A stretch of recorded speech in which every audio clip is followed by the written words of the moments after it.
Chapter 204 Above Loose Immortal. Xianxia merely grabbed out with his hand, but it gave all the cultivators a sense of the sky falling, with the heavens shaking and the earth roaring, reverberating in everyone's ears. The cultivators of the seven-star spirit realm also fought desperately to resist. Although their cultivation was high, it was only impressive compared to the cultivators outside the formation. Before Xianxia, they were insignificant. Rumble. The earth continuously shattered, overwhelming demonic energy surged forth like a volcanic eruption, and countless lightning bolts intertwined like dragons and snakes, converging in the palm of Xianxia's right hand. At this moment, Xianxia's momentum reached its peak, white hair wildly fluttered, a madman expression, as if a demonic god had descended upon the world. Ancestor Lin Lu steadied himself and quickly cast spells with both hands, pushing forward with a palm strike, the mana like a dragon emerging from the abyss, carrying the spiritual energy of the heavens and earth, fire and wind intertwined, sweeping across the shattered earth, heading straight for Xianxia. In the face of this mana, everything in the world seemed insignificant. Xianxia raised his hand. Facing the vast tide of wind and fire, he blocked it with one palm, causing the raging wind and fire to split apart, forming countless fire dragons scattering in all directions. Form the array, exterminate the demon. Ancestor Lin Lu roared angrily, and the other seven-star spirit realm cultivators leaped away, distancing themselves from Xianxia. Suddenly, the rolling dust behind Ancestor Lin Lu was scattered, and Xianxia stepped behind him, standing sideways. Xianxia's eyes were filled with killing intent. With one palm strike, his hand ignited with demonic flames, penetrating Ancestor Lin Lu's chest, splattering blood. Ancestor Lin Lu's eyes widened with a look of shock and anger. Xianxia lifted his arm, following up with a dive, slamming Ancestor Lin Lu, who was impaled on his arm, into the shattered ground. He then began to wildly swing him around, causing the seven-star spirit realm cultivators to panic, and the great cultivators from distant sects were horrified. The evil demon, though not as exaggerated in size as the demon ancestors or great demon kings, exuded an even more intimidating presence. Ancestor Lin Lu transformed into a blood mist.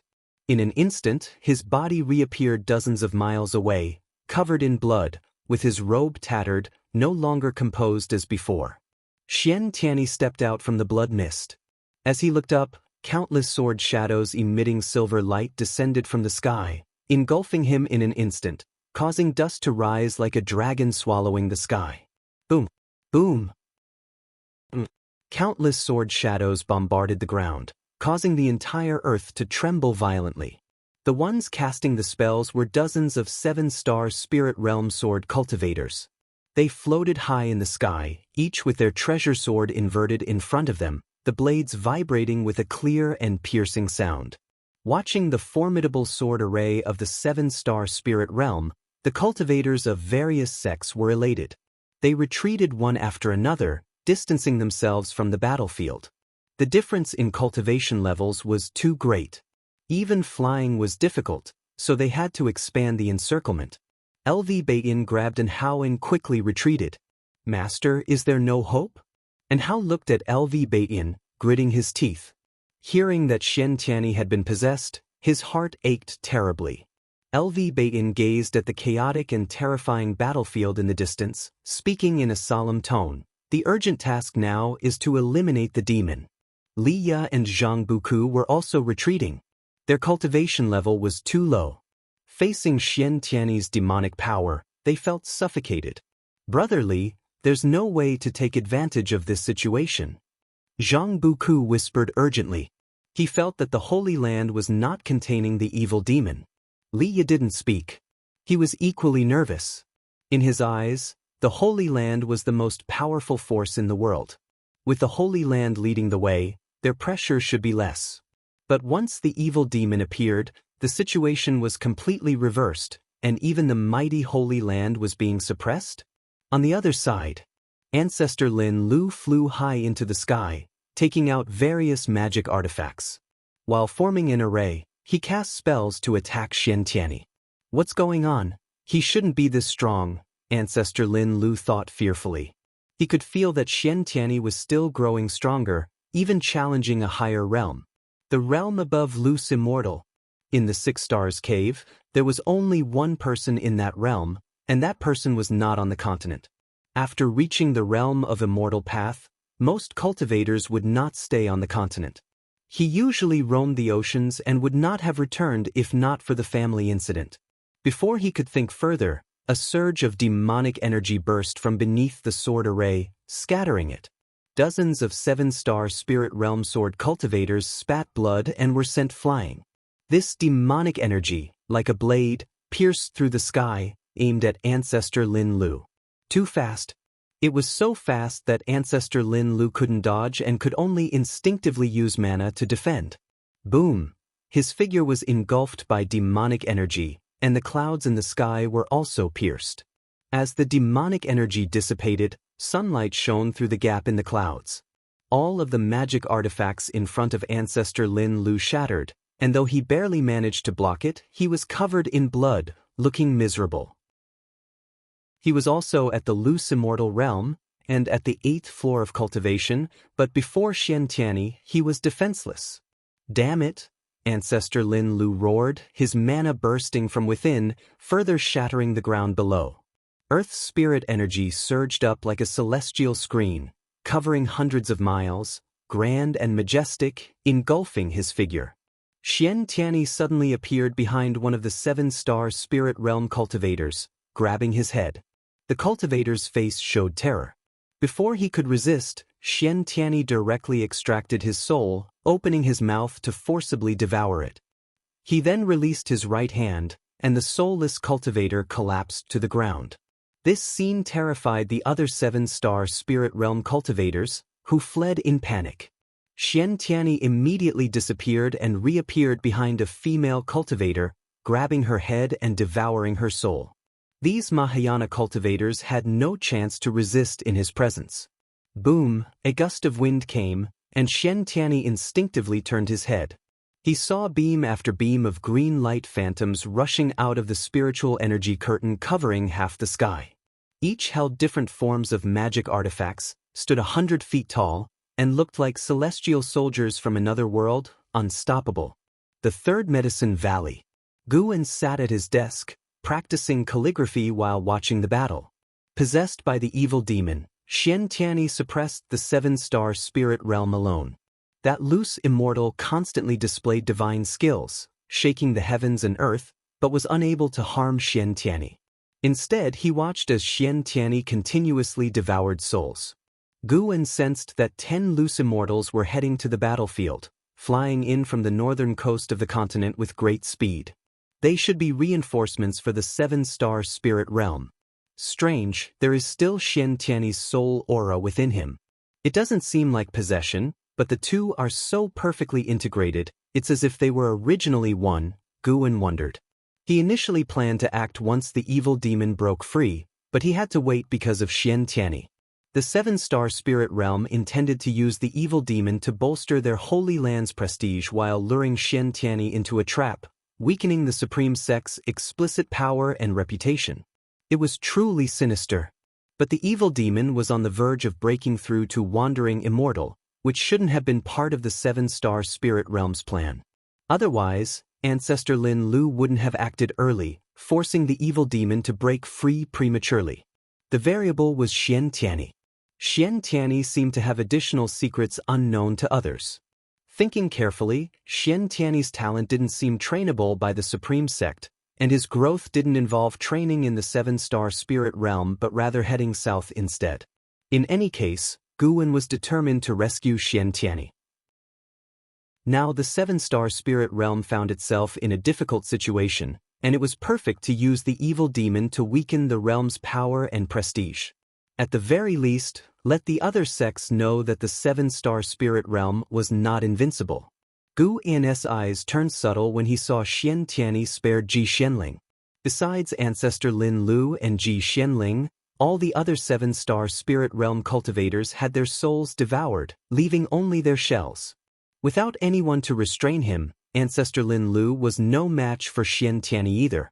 Being in the same realm, It would be difficult for Xianxia to completely kill Ancestor Lin Lu in a short time. Suddenly, Xianxia drilled deep into the ground. As soon as he disappeared, the 10 loose immortals arrived.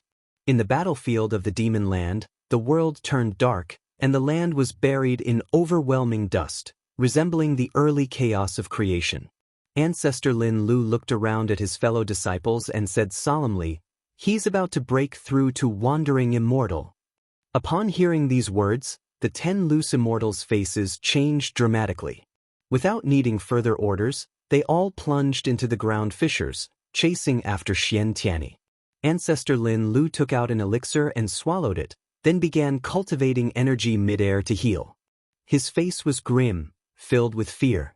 The Lin family had already lost startling Immortal Lin, the most talented family member in history, and their plans involving the 7-star spirit realm were nearly exposed. He came this time to redeem himself, but hadn't expected the evil demon to be so powerful. 10,000 years ago, the evil demon had just reached the loose immortal realm. How was he so strong now? Was there another influence behind the evil demon? His first thought was Sword Venerable Fudao. Sword Venerable Fudao could easily kill a loose immortal and was likely a wandering immortal. The 6 Stars Cave had only one wandering immortal, and without knowing Sword Venerable Fudao's true identity, they did not dare act rashly. Could Sword Venerable Fudao be someone from a great sect at sea, specifically targeting the 7-star spirit realm? 300 years ago, we shouldn't have let the ephemera sect in. Ancestor Lin Lu hated bitterly. The 6 Stars Cave had numerous factions and his family couldn't dominate. But now, the main loss fell on the Lin family. The disciples just devoured, most came from the Lin family, how could he not hate? At the same time, the Supreme Sect and other sects had retreated 10,000 miles away, sensing only 2 auras of 7-star spirit realm cultivators, making them even more afraid. Even the Holy Land can't suppress the evil demon? Without the Holy Land, we would have been dead already. The Holy Land does live up to its name, but its foundation is, could we ultimately rely on Sword Venerable Fudao? I suspect he'll only act when the evil demon reaches the 3 dynasties border. We're truly useless, always troubling him, the cultivators discussed, while the Supreme Sect remained somber. Xianxia being possessed by the evil demon was a huge blow to their morale. LV Baitin looked into the distance, his face dark and eyes flashing. And Hao had calmed down, waiting for the outcome. He hadn't yet connected Xianxia's plight to the Holy Land, only cared for Xianxia's safety. However, it didn't take long before an even more terrifying demonic energy erupted from the ground, startling everyone. Chapter 205. Majestic Divine Might, Wandering Immortal Arrives Rumble. The sky above the Supreme Sect was covered by rolling thunderclouds, as if a storm was about to break. The sky changed so quickly that the disciples who were still busy in the Third Medicine Valley hurried their tasks. Guwen descended from the pavilion, feeling that Xianxia had already half-stepped into the wandering immortal realm, which made him very interested in the sealing ground of the evil demon. What exactly was hidden below? It could actually allow the evil demon to break through in one fell swoop. There must be a secret down below. Could it be that the evil demon also had the ability to evolve lifespan cultivation? Guwen's mind wandered, and he was already prepared to take action. Once Xianxia dealt with the 11 loose immortals of the 7-star spirit realm, he would make his move. He could feel the heavenly might condensing in the sky above the battlefield, signifying that Xianxia was about to face the tribulation. TSK is the tribulation range of a loose immortal this large? Guwen looked at the thunderclouds in the sky and thought silently. This gave him a clearer concept of the celestial tribulation of the immortal path. The tribulation of the evil demon had covered the entire continent, showing just how exaggerated the power of the tribulation was. If the tribulation from loose immortal to wandering immortal was already like this, then what kind of power would the tribulation from wandering immortal to heaven and earth flying immortal be? The aura of a distant loose immortal suddenly disappeared. It seemed he had died at Xianxia's hands. With the first, there would be a second. The successive deaths of 2 loose immortals made Ancestor Lin Lu, who was healing, unable to remain calm. He immediately rushed into the underground to support Gu and observed the tribulation. He could feel the spiritual power of the 5 elements in the heaven and earth gathering toward the thunderclouds above, rushing toward the crossing site at an extremely fast speed after entering the clouds. The spiritual power of the 5 elements in heaven and earth thus gathered together to accumulate heavenly might. The 3rd loose immortal fell. After devouring the souls of the loose immortals, Xianxia's momentum soared. Vaguely, Guan felt 2 strands of demonic qi surging within one body. Could it be that Xianxia and the evil demon were vying for control of the body? Guan silently thought, keeping a cautious attitude. If Xianxia's soul was about to collapse, he would immediately take action. For mortals, the distance from the supreme sect to the demon land was a lifelong journey that could never be covered, but for Guan, it only took one step. The disciples in the valley began to gather, discussing what the thunderclouds in the sky portended. Lu Lingjun still stayed within the pavilion, cultivating, seemingly unconcerned about the calamity outside. Since returning, she had been in closed cultivation and had not left the room. Rumble. Watching the lightning and thunder in the sky, the cultivators of the supreme sect were extremely tense because they felt they were also within the scope of the celestial tribulation and might be affected. Liang Canghai was decisive and immediately ordered the disciples to retreat. After all, they couldn't help the 7 stars spirit realm. It was better to preserve themselves. Their presence here was at the call of the 7 stars spirit realm. Otherwise, the safest option would be to guard the borders of the 3 dynasties, where they could gather more strength. LV Bain also led the disciples in retreat, and at that moment, Ji Hantian approached him. I suddenly remembered that Xianxian had gone demonic in his youth, Ji Hantian whispered. LV Bain glanced at him, his gaze cold, scaring him into immediate silence. Ji Hantian spoke with some grievance. I thought you 2 were at odds. So all these years have been an act for me? LV Bain was the sect leader, and he was the vice sect leader. He also had the ambition to be sect leader, but above them was Xianxian, whom many elders supported for the position of sect leader. As such, he naturally harbored no good feelings toward Xianxian. It so happened that LV Bain once found him, complaining about Xianxian, which quickly won his favor. Because of Xianxian, the 2 formed a better bond. Whenever LV Bain shirked his duties, he would work hard because LV Bain promised that if he stepped down, he would choose him. Of course, all this was about vying for power. On a day-to-day basis, the 3 of them, as fellow disciples, greeted each other amicably. Talking nonsense, is now the time to discuss this? LV Bain said in a deep voice, cutting off Ji Hantian. Boom! A deafening sound came from behind, startling the 2 into turning their heads. The distance was too far for them to see what had happened, but the horrifying demonic might of the evil demon made them tremble in fear. At that moment, a disciple cried out, "Look at the sky!" Everyone looked up, astonished to find that the thunderclouds in the sky had reflected a scene of the demon land. Figures moved as swiftly as lightning, dazzling everyone. Those exaggerated spells and divine skills were even more shocking to every cultivator's eyes. Various factions began to slow down, retreating while watching the battle unfold. And Hao, Liya, and Zhang Buku did the same. Zhang Buku's eyes were full of longing. Could he reach such a realm in his lifetime? And Hao's eyes were full of concern and worry. He always believed that there was still hope for Xianxian to break free from the evil demon. Under the watchful eyes of all the cultivators, whenever Xianxian stopped to devour a soul, the scene in the sky would focus on him, zooming in, showing everyone the chilling process of him consuming the souls of the loose immortals.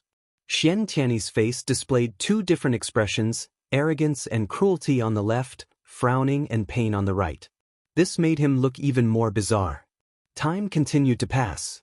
In the end, only Ancestor Lin Lu remained alive. Seeing the last loose immortal companion's soul drawn out, he completely gave up on resisting. He tried to escape, but Xianxian caught him, and this time, he could not escape Xianxian's grasp. You can't. Ancestor Lin Lu trembled, his primordial spirit unable to leave his body, his physical form unable to use divine skills, and his qi unable to break free from the hand above his head. Sadly, before he could finish his words, he collapsed to the ground. Xianxia swallowed his soul, soared into the sky, sat cross-legged in midair, constantly rising. When he stopped, beneath him was a vast wave of dust like a dragon, seemingly engulfing the entire world. The illusions in the sky continued to expand, eventually covering the entire continent. Wherever there were people or demons, they were frightened, discussing who the figure in the sky was. Transformed into the evil demon, Xianxia deeply imprinted himself in the hearts of all beings. The disciples of the Third Medicine Valley discussed in astonishment. Some remembered Xianxia, finding it hard to believe. Guan turned and walked toward the transmission array platform. The blood prison great saint lay on the ground, watching the spectacle. As expected of the great heavenly spirit land. This tribulation is too exaggerated, and this evil demon looks so powerful, the blood prison great saint thought to himself. He was not at all flustered. After all, he was a prisoner. His gaze unconsciously followed Guan, seeing him teleport away. He didn't mind, thinking Guan was going to take care of the Mystic Valley. After arriving at the Mystic Valley, Guan simply inspected it briefly before leaving. As the great battle ended, the only sound left in heaven and earth was thunder. The cultivators of the three dynasties factions all paused. The leaders from each faction gathered to discuss their next move. They could all see that the evil demon was undergoing a tribulation. If the evil demon succeeded in the tribulation, the situation would become even worse. But with the complete annihilation of the seven-star spirit realm, what could they do? Someone complained, "There are so many cultivators in the Holy Land, yet they sent only so few of us here. Isn't this courting death?" Every 100 years, geniuses from various factions would go to the Seven Stars Spirit Realm for cultivation. They knew that the Seven Stars Spirit Realm far exceeded this number of people. Not only was the Seven Stars Spirit Realm sparsely populated, but they even called them to die here. It wasn't just one person, others also resented the Seven Stars Spirit Realm. No matter how nicely the Seven Stars Spirit Realm spoke, these were old monsters who lived for hundreds, even thousands of years, not easily swayed by sweet talk. They judged the Seven Stars Spirit Realm by its actions. Liang Songhai took a deep breath and said, "All right, now the urgent task is how we might stop the evil demon's tribulation." Everyone fell into silence.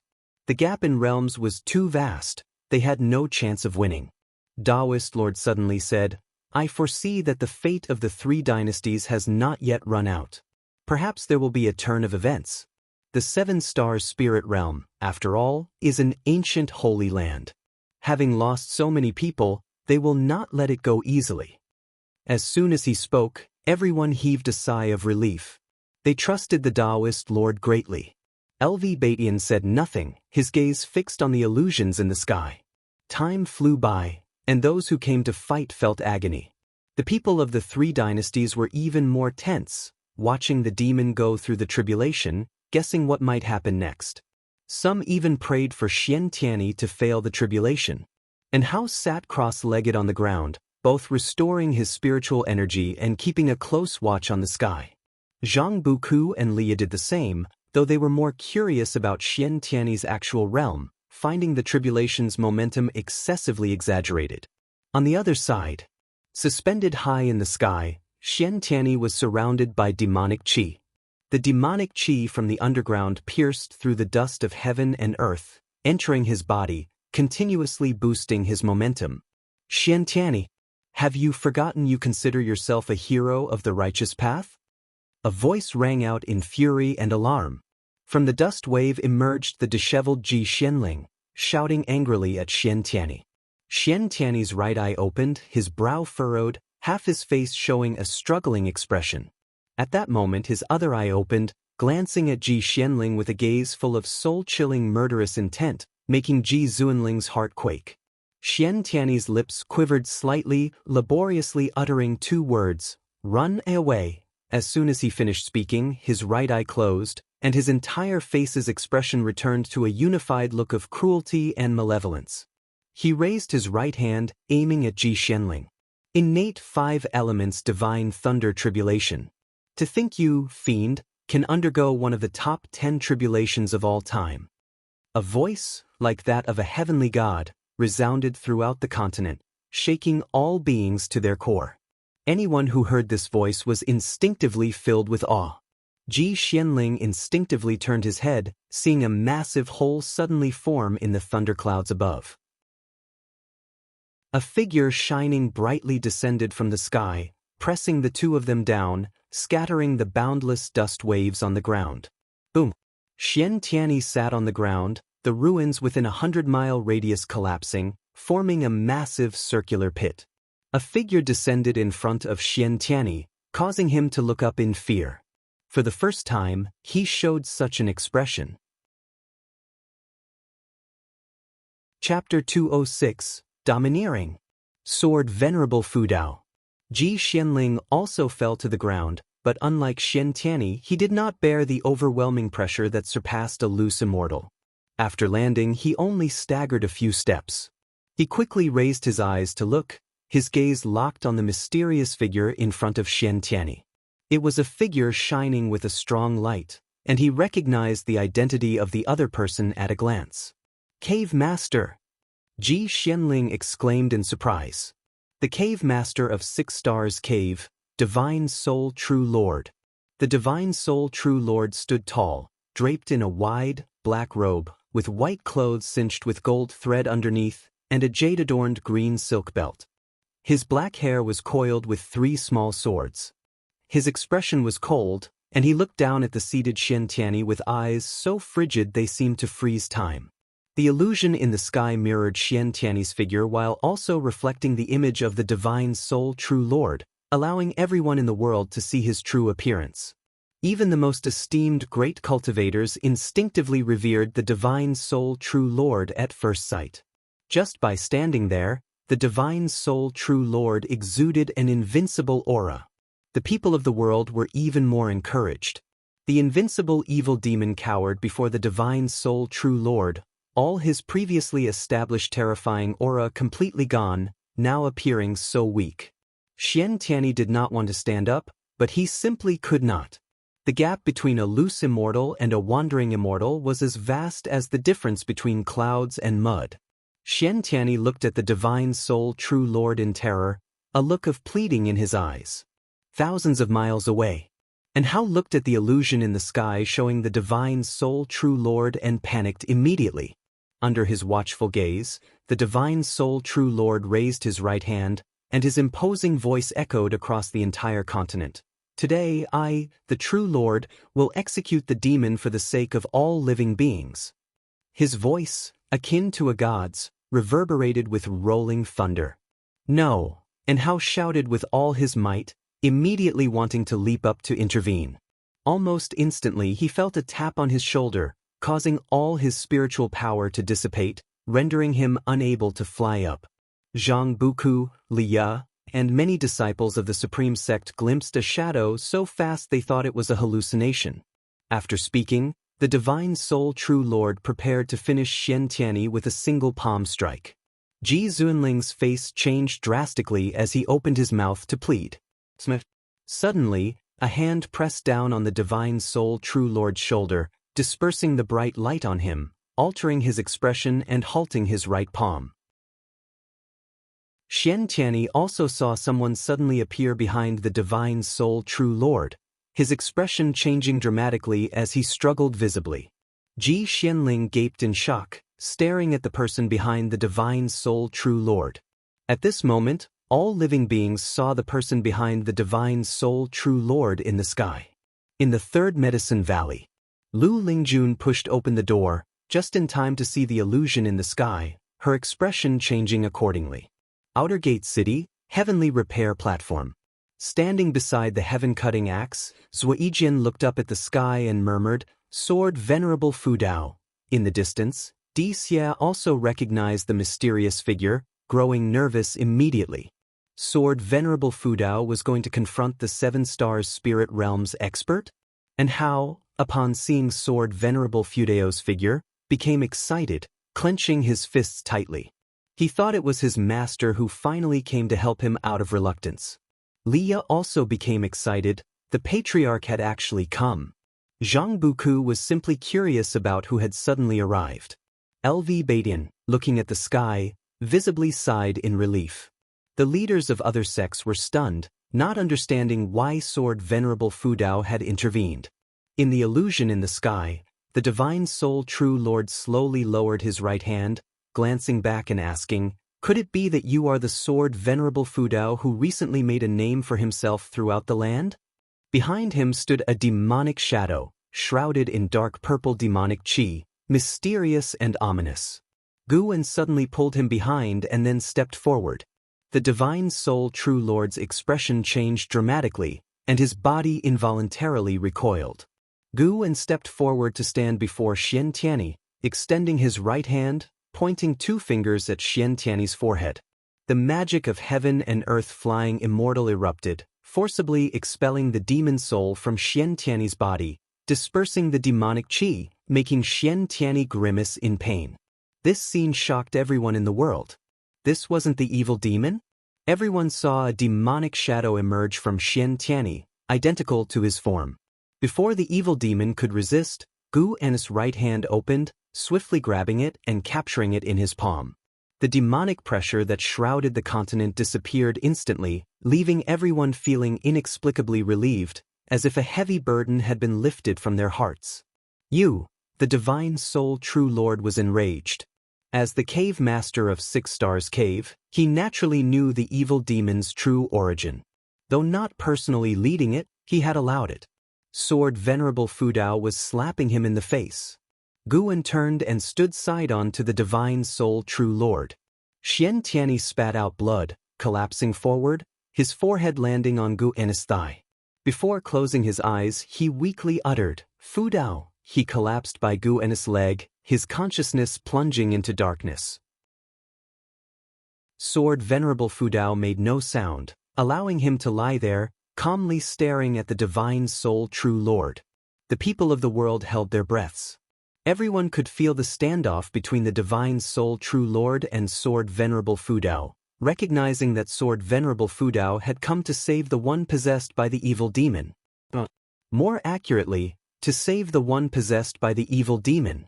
The world fell silent. Even the great cultivators near Demon Land were incredibly tense, not daring to breathe loudly.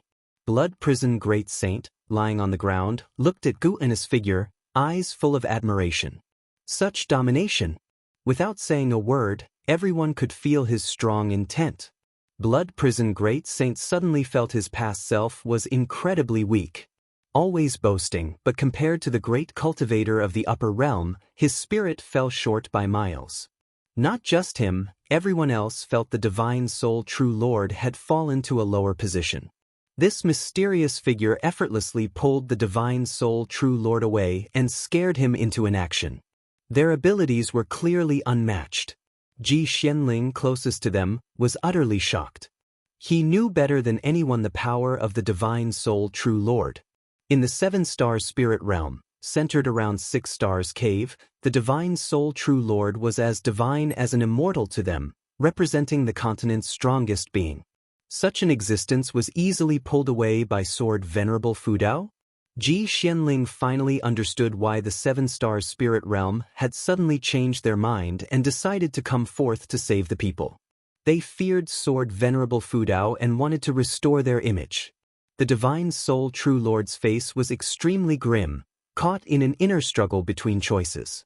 He had intended to use the anomaly of this innate 5 elements divine thunder tribulation to showcase his grand and heroic image of saving all living beings. But now, he found himself in a difficult position.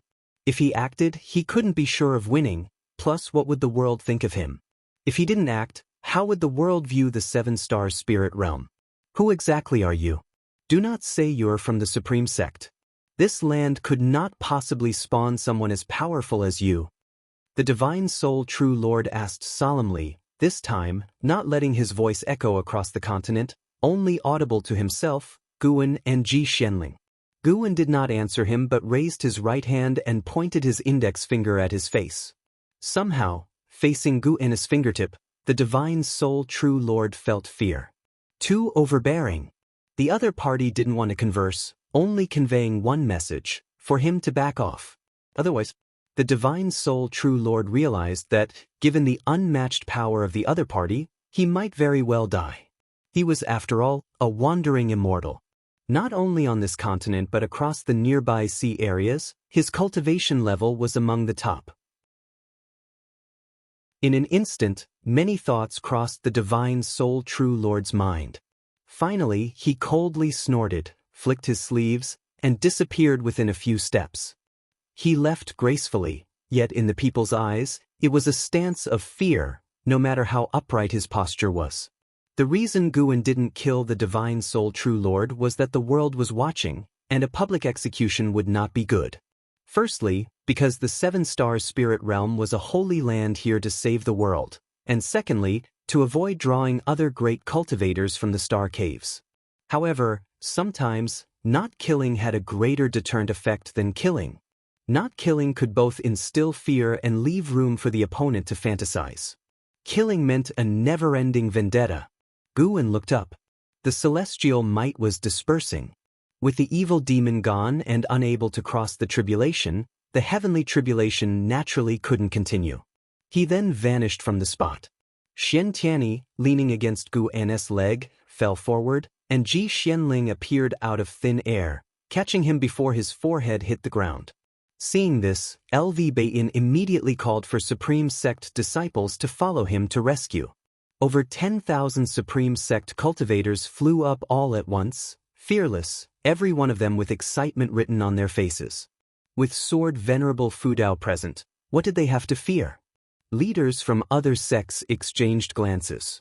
The situation had exceeded their expectations, too much information challenging their understanding.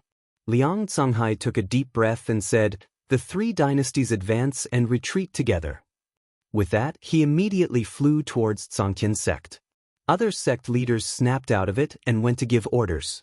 Winning over Sword Venerable Fudao had become their most important task in years. The recent confrontation only solidified this belief. Sword Venerable Fudao turned out to be stronger than the Holy Land. In the Third Medicine Valley, Lu Lingjun watched as the illusions in the sky gradually dispersed, pulling her thoughts back to reality. Instinctively, she wanted to find Guan to discuss her observations from the battle but realized his presence was not in the valley. She unconsciously scanned Mystic Valley with her divine sense, finding Guan among the mountain woods nearby, inspecting medicinal herbs, and she breathed a sigh of relief. She showed a helpless smile. Such a great spectacle ignored, all he worried about were his plants. Truly hopeless. Elsewhere, in the inner sect city, Ji Xiaoyu stood on the eaves, glancing up at the sky. Even as the illusion started to fade, she did not avert her gaze. She hadn't seen the divine soul true lord before but could feel his high status within the seven stars spirit realm. Such a powerful being was forced to retreat by Sword Venerable Fudao. Her eyes filled with complexity. Sword Venerable Fudao, who exactly are you? After this battle, she guessed the seven-star spirit realm would have to humble themselves. Before Sword Venerable Fudao came along, the seven-star spirit realm wouldn't dare to commit blatant evil, let alone now. However, the seven-star spirit realm would surely frantically investigate Sword Venerable Fudao, and the Ji family from the Supreme Sect would become their tool. Patriarch, was this outcome within your expectation? Ji Xiaoyu's lips curled into a smile as she turned to leave. Just as she turned, the inner sect city erupted in thunderous cheers. One city was but a microcosm of the world. The entire world erupted into a feverish celebration. Chapter 207. Like Pan and over the ocean, Divine Soul True Lord sat on a huge gourd, his arms crossed in front of his chest as the sea breeze blew his hair. He closed his eyes, frowning deeply. The more he thought, the angrier and more restless he became. After this battle, the prestige of the Holy Land would surely plummet. How could he not be angry? He just couldn't judge Sword Venerable Fudao's attitude towards the 7-star spiritual realm. For now, Sword Venerable Fudao did not seem hostile towards the 7-star spiritual realm. The previous Lin Jingxian killed himself, and Ji Xianling went to the Supreme Sect without incident. This time was no different. Sword Venerable Fudao only pushed him back and did not strike a killing blow. He couldn't tell if Sword Venerable Fudao feared the 7-star spiritual realm or had no killing intent from the start. In fact, when the evil demon attacked the wandering immortal realm, Divine Soul True Lord had sensed it but deliberately did not intervene.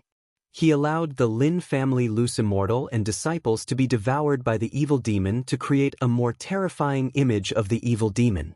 The stronger the evil demon, the more prestige he would gain by exterminating it. Secondly, he wanted to use this opportunity to eliminate the Lin family, thus removing the cause and effect of offending Sword Venerable Fudao. Had he succeeded, the 7-star spiritual realm would have maintained the prestige of the Holy Land while resolving any grudges with Sword Venerable Fudao, achieving a perfect outcome. But things went wrong. Sword Venerable Fudao acted ahead of schedule. It seems Sword Venerable Fudao is related to Xianxia. Could he be from the Star Sea congregations? The more he thought about it, the more likely Divine Soul True Lord found this possibility. Before Xianxia joined the Star Sea congregations, the Supreme Sect did not have such a great cultivator. He speculated that Xianxia, knowing the demon disaster was imminent, had asked Sword Venerable Fudao for support in advance. That's right. It must be so. Divine Soul True Lord had heard that Xianxia wrote a book entitled The Legend of Sword Venerable. He raised his right hand and took out a token, hesitating for a moment before probing it with his divine sense. Soon, he sensed a wave of divine sense from the token, and began to relay what had happened, along with his speculations. After a while, his face turned grim as he was obviously reprimanded. In the forest of Mystic Valley, Gu In silently pondered. Ever since Divine Soul True Lord had left, his divine sense had been following him, preventing any unforeseen events. Seeing Divine Soul True Lord take out the token, Guin could guess he was contacting someone more powerful from the 7-star spiritual realm. Once Divine Soul True Lord placed the token back into his storage ring, Guin exhaled a long breath, his eyes growing cold. Judging by his expression, Guin hesitated. The lifespan foresight could only determine whether others had ill intentions towards his true form, while the 9 extremes yin-yang body could conceal his true form and obscure karmic calculations unless the other person linked Sword Venerable Fudao directly to his true form and harbored enmity. The mountain god's little figure had resembled Guen's true form closely, without any divine skills to cloak it, which was why he could sense it. And the hateful heaven ancestor had discovered him directly through sword intent. After 30 minutes, Divine Soul True Lord landed on an island. As he entered a cave, Guin sensed a restriction and stopped following. Just remember this island. Guin stood up and walked back to Mystic Valley. The disciples in the valley were still excitedly discussing the sky illusion they had witnessed earlier, the image of Sword Venerable Fudao deeply ingraining in their minds. They also believed that the entity confronting Divine Soul True Lord was indeed Sword Venerable Fudao. Guin joined them, chatting for a while. The impact of this battle was even greater than when Sword Venerable Fudao killed the demon ancestor, not only because peace prevailed after defeating the evil demon, but also because it involved the Holy Land. When Guin returned to the Third Medicine Valley, the disciples were gathered noisily, like in a busy market. Lu Lingjun, who had been waiting for him, pulled him into a pavilion, excitedly talking about Sword Venerable Fudao. Seeing her admire Sword Venerable Fudao so much filled Guin with satisfaction. He had to feign excitement and reciprocate the emotional value. For the next month, the Supreme Sect was in constant uproar, everyone full of excitement, various news spreading wildly within the sect. Guin went to the outer gate city twice, each time staying for 2 ancient hours, listening to the disciples on the streets praise Sword Venerable Fudao.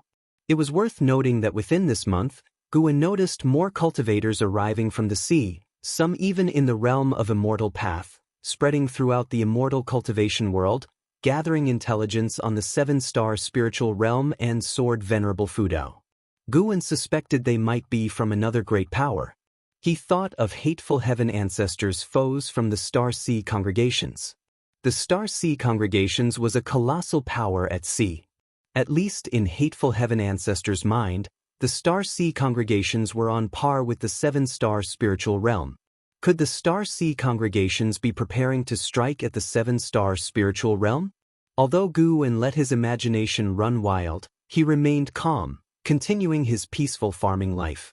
After all, no one knew that he was Sword Venerable Fudao.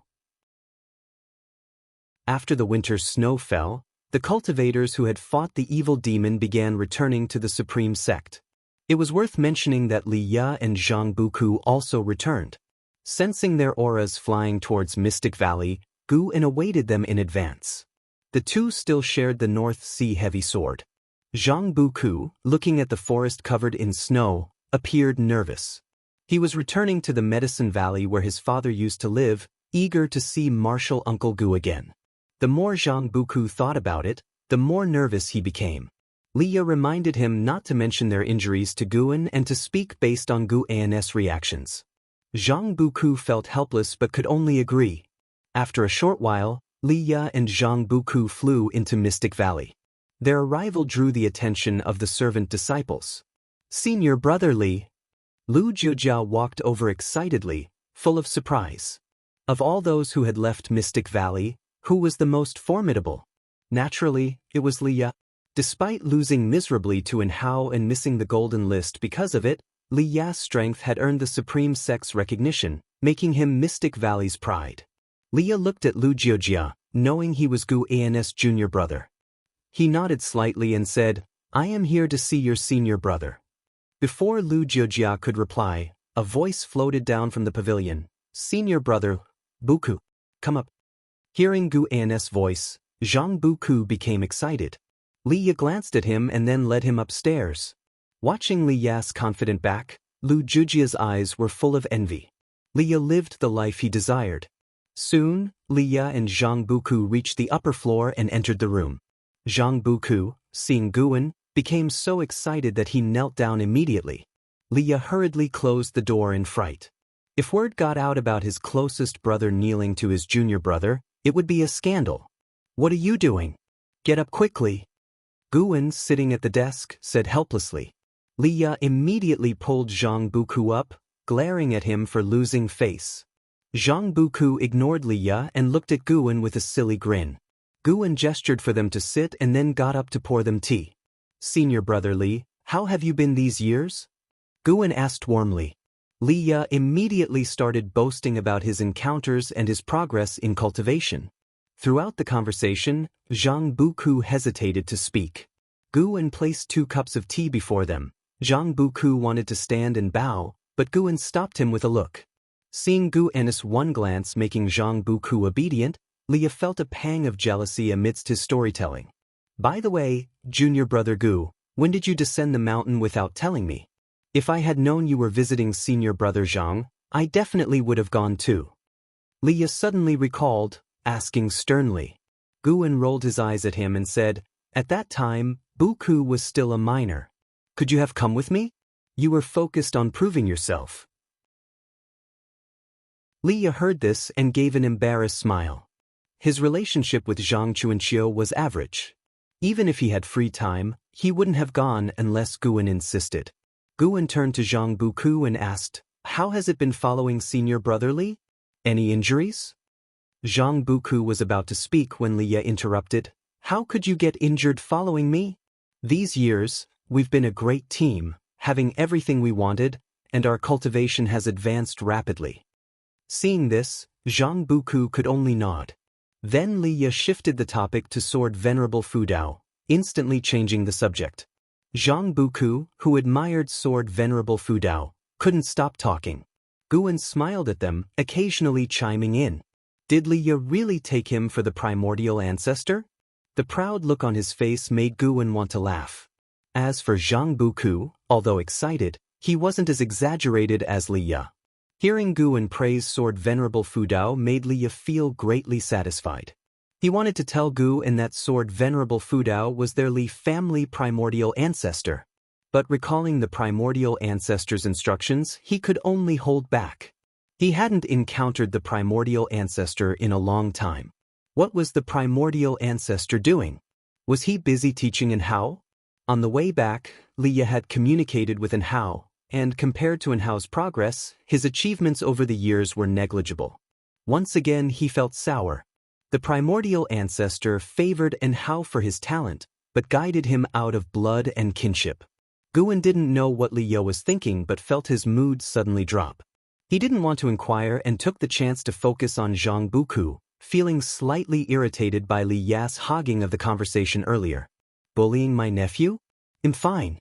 Brother Li treats me well, really. One sentence from Zhang Buku caused Liya's blood pressure to soar. Guan, smirking, asked, Brother Li? Yes, we are sworn brothers, promising to live and die together. Zhang Buku said stoutly. He could help Liya hide some things, but not let him gain seniority. Liya's expression turned awkward. His gaze fell on the paper in front of Guan. Seizing the moment, he picked it up and asked abruptly, Junior brother Gu, what are you writing? Guan smiled and replied, a book called Journey to the West. Journey to the West? Never heard of it.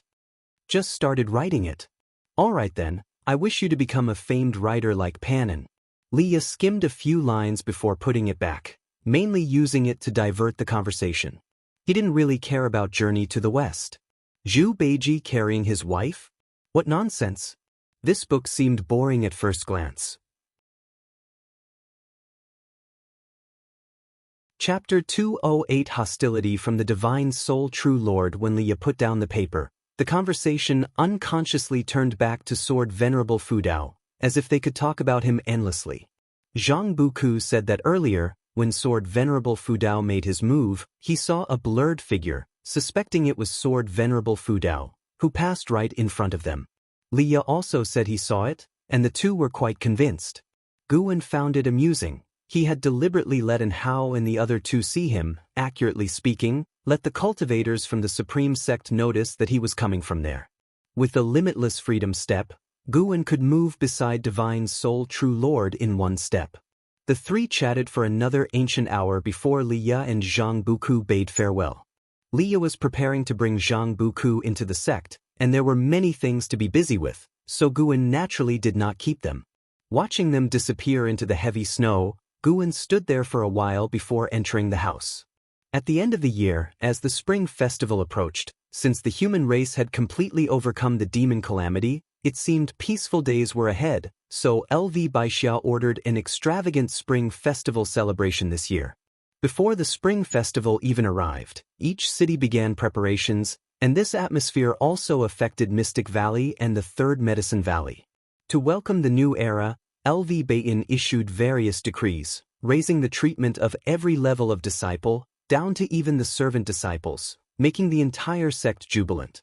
Riding the blood prison Great Saint, Guan strolled through the outer gate city.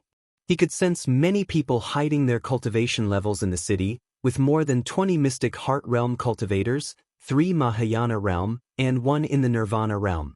These people were all from overseas, and in the past year they had been gathering various intelligence, mainly about the views of Supreme Sect cultivators on the Holy Land 7 Stars Spirit Realm and Sword Venerable Fudao. They did not affect Guan, so he could not be bothered with them. Along the way, Guan met many old acquaintances, some who graduated from Medicine Valley, and some fellow disciples he met at the Book Collection Hall and Elixir Hall. Engaging in small talk, he did not feel bored, but rather found it interesting. Listening to friends' current endeavors in immortal cultivation also broadened his experience. The spring festival atmosphere enveloped every street, even the blood prison Great Saint looked around curiously. Unknowingly, Guan arrived at the Heavenly Repair Platform again. The vast Heavenly Repair Platform was crowded and noisy, with many outer disciples standing guard around the edges.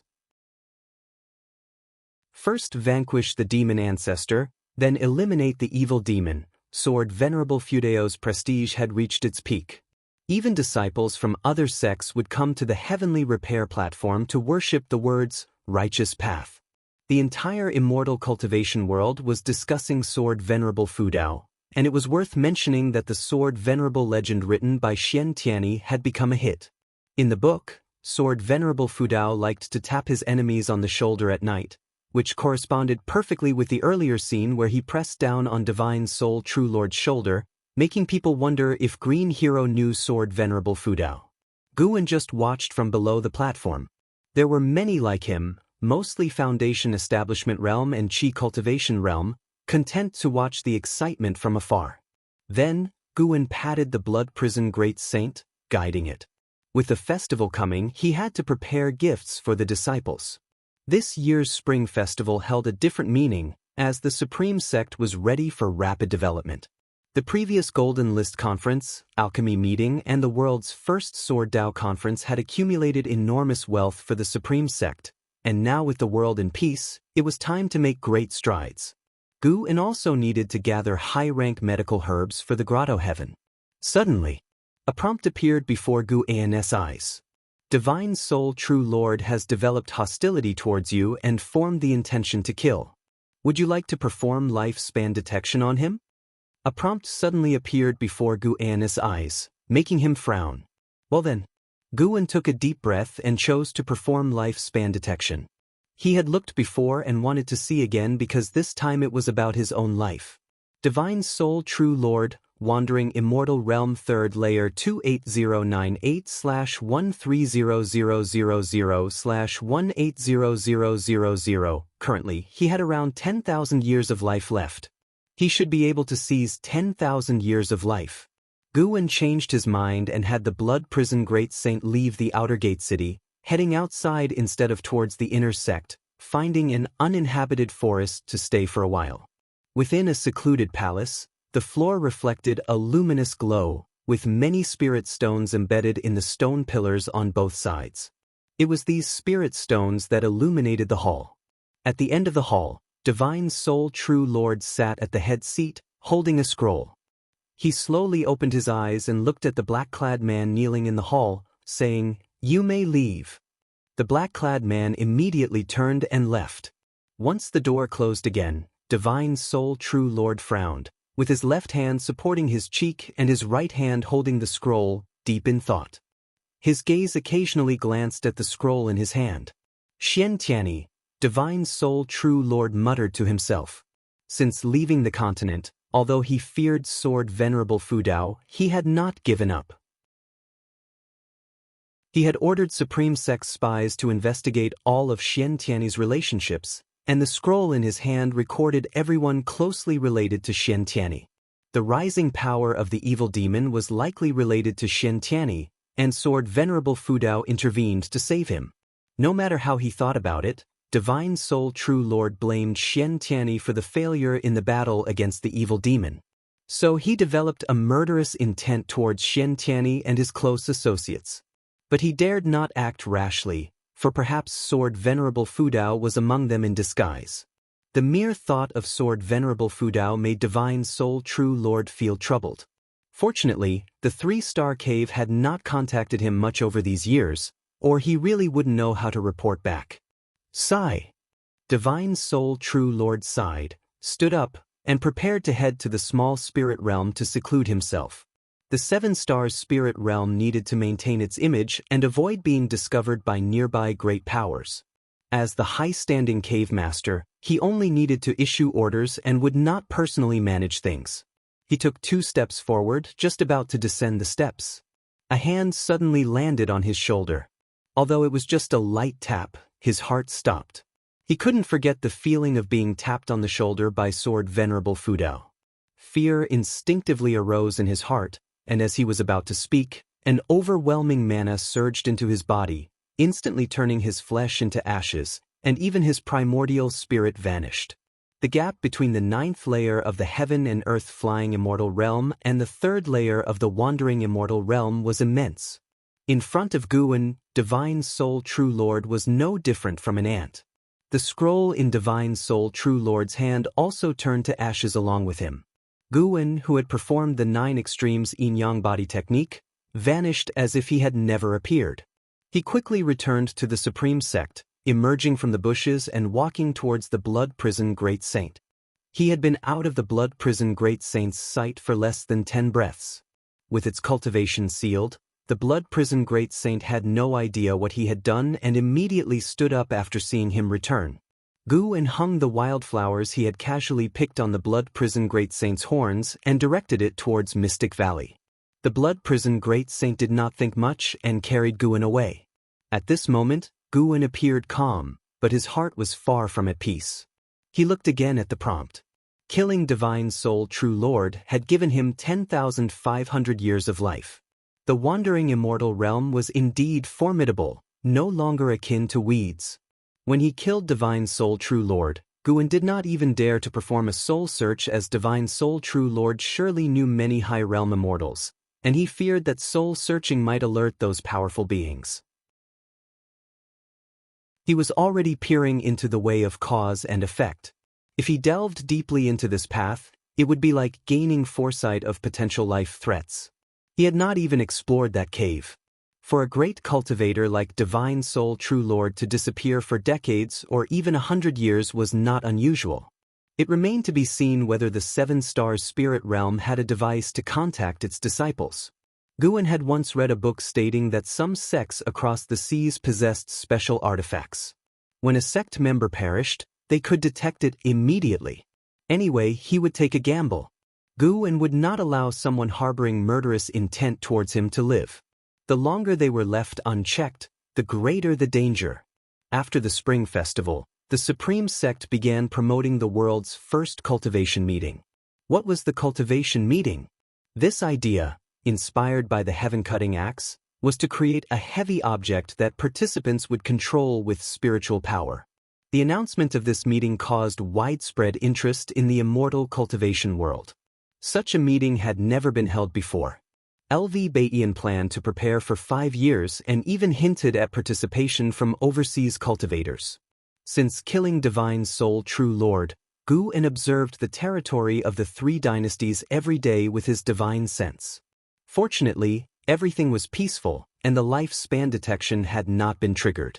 In mid-March, LV Baiyan visited Guin. The two drank wine in the house, with Guin listening carefully to LV Baiyan's ambitious plans, occasionally interjecting. He did not understand how to manage a sect but could offer some suggestions. Currently, LV Baiyan's ideas aligned with his own. LV Baiyan put all his efforts outward, and the entire sect worked hard for its growth, reducing internal strife significantly. The Supreme Sect enjoyed unprecedented harmony. Even though the world appears peaceful now, I still feel uneasy, just like half a year ago when dealing with the evil demon. That mysterious cultivator, his cultivation was incomparably strong. LV Baiyan put down his wine bowl and sighed. That person was already dead. Guin silently answered in his heart but said, "Wasn't it said that the person was an immortal senior from the Holy Land? The Holy Land shouldn't bring calamity, right?" LV Baiyan curled his lips and said, "Who knows? Alright, let's not talk about this. I just hope that in my lifetime, the Supreme Sect can produce someone who surpasses the Mahayana realm. For this, I will spare no effort." Guin nodded and said, "And Hao is exceptionally talented. He is the best candidate." "Indeed." LV Baiyan smiled. After experiencing the demon calamity, he seemed to have a new perspective on Hao. This was good too. He hoped LV Baiyan would focus on Hao, as Guin did not want to become the sect leader. The two talked for a long time before LV Baiyan finally bade farewell. He had gained new ideas from Guin. Even before the world's first cultivation meeting began, he was already planning the next grand event. After LV Baiyan left, Guin did not stay long at the Third Medicine Valley either. He returned to Mystic Valley, then quietly left. He continuously used the Limitless Freedom step, quickly distancing himself from the mainland. After several steps, he arrived on a vast island, the most prosperous in this sea area, with a cultivator population exceeding 5 million, always bustling with people. He did not disguise himself since the Supreme Sect was so far away. Even a Mahayana realm cultivator would take a lot of time to get here, and there were countless sea demons along the way. Here, no one recognized him. The purpose of this trip was to purchase medicinal herb seeds. his grotto heaven only grew herbs of the 7th rank or higher. Chapter 209 Meng Lang, Loose Immortal Realm Level 6. Before coming, Guwen had already observed with his divine sense that the strongest on the island was slightly stronger than a divine soul true lord, but not by much. If there was a heaven and earth flying immortal, he would not have dared to come. If there was a heaven and earth flying immortal, then there could be an even higher realm. If the strongest on the surface was only a wandering immortal, there should not be a more terrifying existence hidden in the shadows. Even if there was, as long as Guwen did not cause trouble, nothing should happen.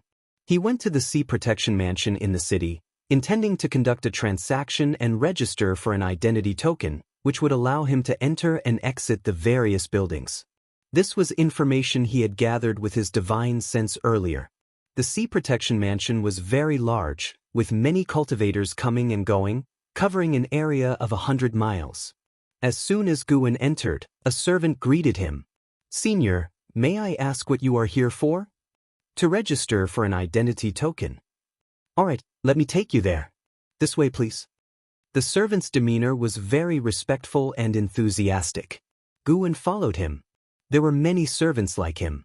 Although their attire was not luxurious, it was clean and respectful. From the color of their clothes, their status in the Sea Protection Mansion could be judged. The clothes of this servant were the most common. After asking Guwen if he was a newcomer, the servant began to introduce the Sea Protection Mansion and the island to him. This island was called Immortal Seeking Island, a famous neutral island in the ocean. Transactions could be conducted here safely. If something went wrong, the island master would ensure justice. Moreover, connections could be made with great sects such as the Star Sea Congregations, 7 Stars Spirit Realm, and Deep Sea Spirit Palace. When introducing the background of Immortal Seeking Island, the servant was not arrogant, remaining humble, which Guwen found impeccable. When Guwen asked for his name, the servant was flattered and quickly introduced himself. Actually, even without his introduction, Guwen already knew, but it was necessary to go through the formalities. Hu Xiaojian, Nascent Soul Realm, 2nd layer 480/860/2200, a lifespan of this extent could make him a genius in the Supreme Sect, but on Immortal Seeking Island he could only serve as a servant. Guwen sighed inwardly.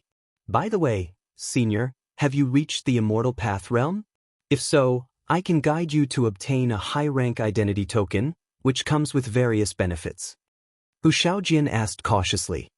He could tell from Guwen's extraordinary bearing, though not overbearing, that Guwen was likely a great cultivator who had returned to simplicity. Guwen responded affirmatively, making Hu Xiaojian even more excited. After the time it takes for an incense stick to burn, under Hu Xiaojian's guidance, Guwen arrived at a large hall where most of the cultivators coming and going were in the Mahayana realm or Nirvana realm.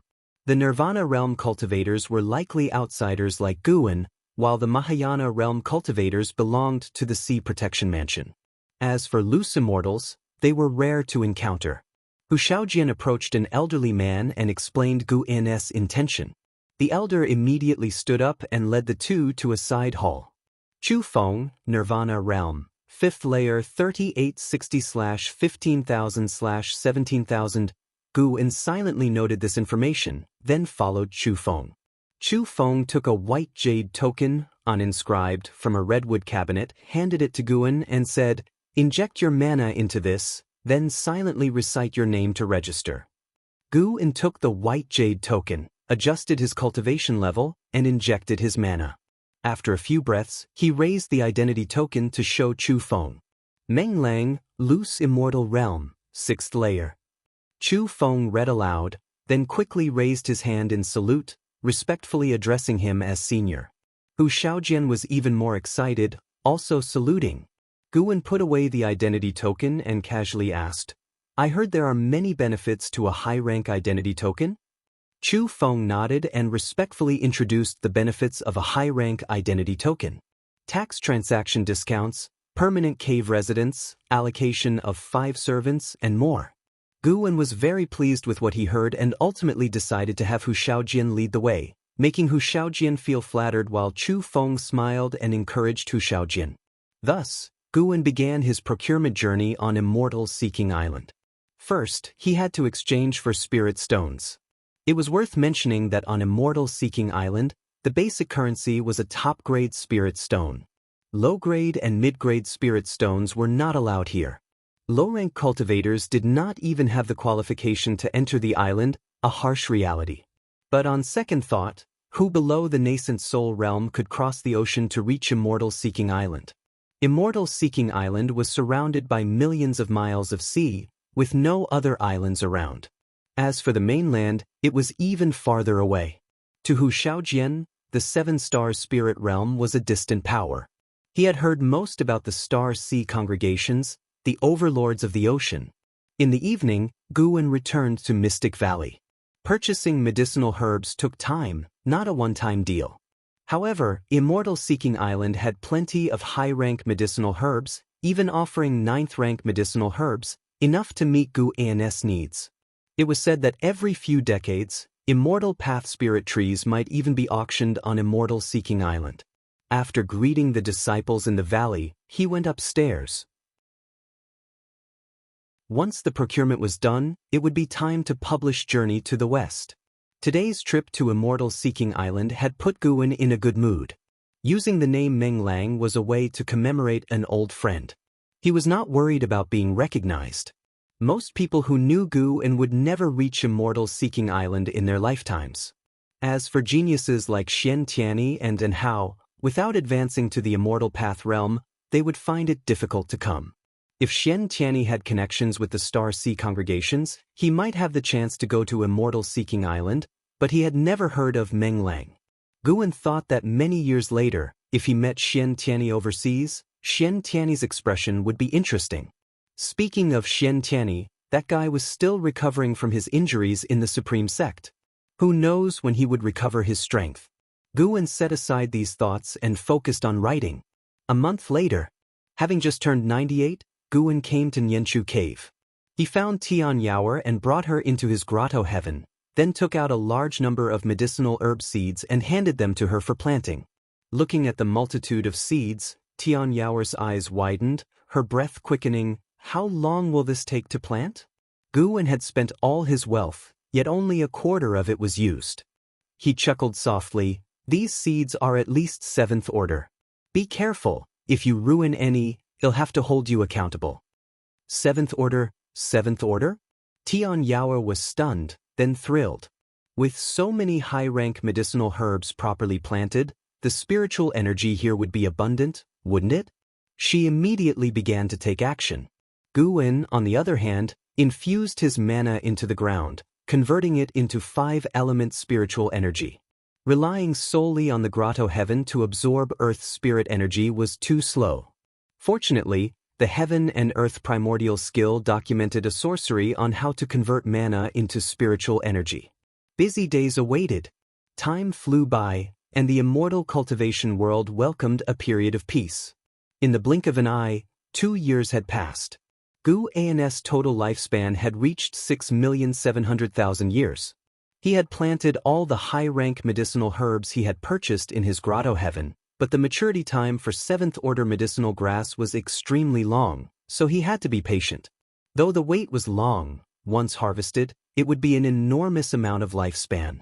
Moreover, 7th-order medicinal grass had a strong life force and required little oversight. That year, the Supreme Sect had grown much stronger. Meanwhile, the Taizong dynasty and the Tianwei dynasty had begun to war, while the Great Jiang dynasty remained stable, not participating in the conflict. The dynastic struggles were cruel but not a catastrophe, having no impact on the immortal cultivation world. Guwen planned to achieve core formation that year. His surface cultivation level needed to be improved.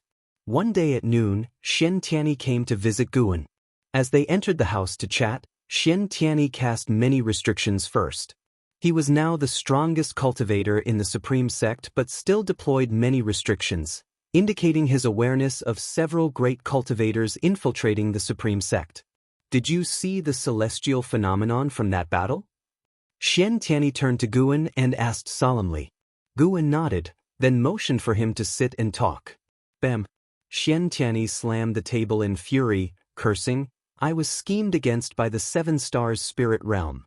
A bunch of bastards. This isn't over." Guan's eyelids twitched. "Why are you telling me this?" He suddenly suspected that the Divine Soul True Lord's hostility towards him a few months ago was due to investigating Xianxia's connections. The 7 stars spirit realm? Are you talking about the Holy Land? Guan asked cautiously. Xianxia sat down, took a deep breath, and said, "Yes, I was thrown into the evil demon's sealing ground by cultivators from the 7 stars spirit realm. If not for Sword Venerable Fudeo's intervention, they would have wanted to eliminate me completely. How hateful! Divine Soul True Lord, just you wait." Guan said worriedly, "The Holy Land is powerful. You mustn't be reckless. Even the entire Supreme Sect wouldn't be enough."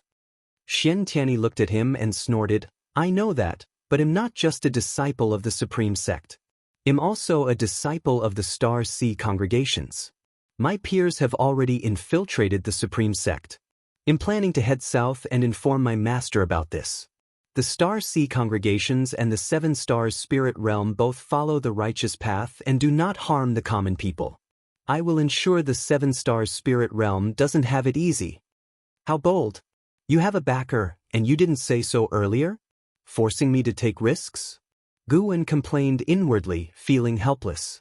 Xianxia, seeing through his thoughts, said with a hint of regret, "After all, it is the 7 stars spirit realm. Without a legitimate reason, the Star Sea congregations would not act. I don't have that kind of influence, but if I had evidence, it would be different. Anyway, the 7 stars spirit realm won't have a good time coming." Guan cautioned him, "Though I don't know how powerful the Star Sea congregations are, be careful. The journey south is long. If anything happens on the way," he didn't finish his sentence, but Xianxia understood. "No worries. I will be accompanied by other disciples of the Star Sea congregations, and there will be Immortal Path seniors overseeing from abroad. The 7 stars spirit realm won't dare to act rashly." Xianxia reassured him. Guan felt relieved. Xianxia then said, "You focus on your cultivation. Someday, it'll take you into the Star Sea congregations. You might gain immortal destiny." Guan shook his head. "Forget it. The ocean is a place for the high and mighty. As a mere mortal, I'll stay in the Supreme Sect. I don't want to be a burden." Xianxia tried to persuade him further but was diverted by Guan, who asked him when he would return. Xianxia said it depended on the situation, ranging from a few years to several decades. But he would definitely return, as his next goal was to help develop the Supreme Sect. Although he was angry, he saw this as an opportunity. If the Star Sea congregations pressured the 7 stars spirit realm, the Supreme Sect could develop. Even though he now belonged to the Star Sea congregations, he wanted to help the Supreme Sect. In any case, he believed that no matter how the Supreme Sect developed, it could never catch up to the Star Sea congregations. Chapter 210. Journey to the West emerges. Shocking the world. Guan chatted with Xianxia for a full 2 ancient hours. Before leaving, Guan even gave him half a set of Journey to the West. So many years had passed, he had already written Journey to the West, but he wanted to release it later and kept refining his calligraphy, so he had rewritten Journey to the West many times. The reason for giving Xianxia only half was because he was afraid Xianxia might leak it. Always leave some suspense. After Xianxia left, Guan followed downstairs and rode the Blood Prison Great Saint to the Mystic Valley. Yilan was waiting for him in the pavilion. He dismounted from the Blood Prison Great Saint's back and leisurely went upstairs. When the two met, they exchanged pleasantries. Over the past year, Yilan had been very busy and could only come to see him during the Spring Festival. "Senior brother, you are turning 100 this year. How about a celebration?" Yilan asked with a smile. Guan shook his head and said, "Why would a cultivator celebrate a big birthday? No need, I don't like trouble." Yilan nodded and didn't press further. She just mentioned it casually. After all, 100 years was an important milestone. They started chatting. Yilan didn't have any special reason to see Guan, She just missed him. They talked about everything from the supreme sect to the immortal cultivation world, and even about the common folk. Most of the time, Yi Lan did the talking and Guan chimed in. A long time passed. Guan was concerned about her primordial reincarnation skill. Yi Lan said that she practiced it daily. Although her cultivation level hadn't increased, she could feel the accumulation of the primordial reincarnation skill. Guan took out a large number of prepared supreme-grade elixirs for her, telling her to take them promptly. In 20 years, she would need to unseal the primordial reincarnation skill. By then, it was unknown how much her maximum lifespan would increase. Faced with Guan's gifts and arrangements, Yi Lan did not refuse and instead showed a happy smile. Seeing her smile, Guan couldn't help but shiver. "Junior sister, don't misunderstand, I will always be your senior brother," Guan said seriously. Yi Lan nodded with a smile. She stood up, walked to Guan's side, and placed her hands on his shoulders. It had always been him who patted others' shoulders. Only his junior sister could pat his. Well, she was his junior sister after all. "Sit down, no hands on." "Oh, senior brother, I won't do anything inappropriate, just like last time." "You dare mention last time? What's wrong with a little touch? I promise I won't go further." "Don't speak such bold words, sit down, I have something to tell you." "Say it, I'll just stand by your side." 3 days later, Guan rode the blood prison great saint to the outer gate city.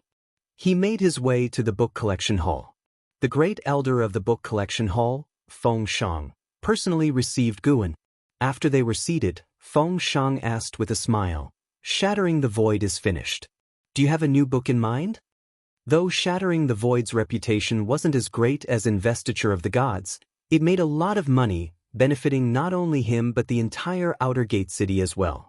Their outer gate city had become the top among the 8 outer gate cities, with Sword Venerable Fudao in martial and Pan and in literature. Every time he read Investiture of the Gods, Feng Shang felt Guan resembled Sword Venerable Fudao. But thinking that Guan was not yet 100 years old, he found his speculation absurd. Though perhaps Pan and was somehow related to Sword Venerable Fudao, maybe this was why Pan and refused to write about Sword Venerable Fudao, fearing people might discover the connection. Guan took out 5 books from his storage bag, which were the first half of Journey to the West. Feng Shang picked up the topmost book and, seeing the cover, he couldn't help but read aloud, "Journey to the West?" The name sounded ordinary. He was a bit disappointed, but considering Pan N's fame, even an ordinary book would earn spirit stones. He began to read, and after a few moments, his expression changed slightly. He straightened his back and read more intently. As time went on, his right hand began to tremble. When he read about Sun Wukong causing havoc in the heavenly palace, he couldn't help but slap his thigh in excitement. Guan shook his head and laughed. He stood up and said, "The books are yours. Leave the rest to you."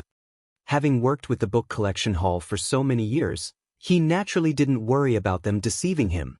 Upon hearing this, Feng Shang quickly stood up, excitedly saying, "Journey to the West will definitely be a hit. This is a divine book comparable to Investiture of the Gods. No, it's even better than Investiture of the Gods." Journey to the West had a stronger narrative ability and the plot was highly engaging. Watching Sun Wukong's birth, his struggle for kingship, and his journey to the sea to seek immortality, he felt it resonated well with the cultivators in the immortal cultivation world. Furthermore, when the heavenly court appointed Sun Wukong as the horse's fortune, and he endured humiliation in heaven, he couldn't help but anticipate Sun Wukong's rebellion. He hadn't expected Sun Wukong to actually cause havoc in the heavenly palace. It was truly powerful. Feng Shang genuinely admired Guan, who could think of anything. Moreover, the spells, dharma treasures, and powers in Journey to the West felt real, as he had heard similar legends before. There were stories of a dragon palace under the sea, immortals in the heavens, and sages overseas, among others. Guan smiled at him and without saying much, turned and left. Feng Shang watched Guan walk out the door, with sunlight shining on him, feeling dazed. Truly an immortal. Guan found the blood prison great saint and rode it away from the book collection hall. Along the street, he occasionally encountered old acquaintances, greeting them with a smile. After the Ji family withdrew from the Supreme Sect, the Zhou family also switched to the Zhangtian sect. The departure of the two great families happened quietly. Had it been decades earlier, the Supreme Sect would have been severely weakened, but now there didn't seem to be any impact. Instead, the Supreme Sect had grown even stronger. However, Guan heard other family names from the passing cultivators. This was the Supreme Sect. When some left, others would take their place. This was a sign of continuous prosperity. Who knew when the Supreme Sect would reach the levels of the Seven-Star Spirit Realm and the Star Sea congregations? At that time, how many of his old acquaintances would still be around? Gu En's thoughts drifted with the bumping of the ox's back, fantasizing about scenes thousands or even tens of thousands of years in the future. A blink of an eye. Another year passed. This year, the Supreme Sect's first Under Heaven's Cultivation level tournament was about to commence, but the hottest topic was a book. Journey to the West. With the release of Pan An's Journey to the West, the entire Immortal cultivation world was shaken.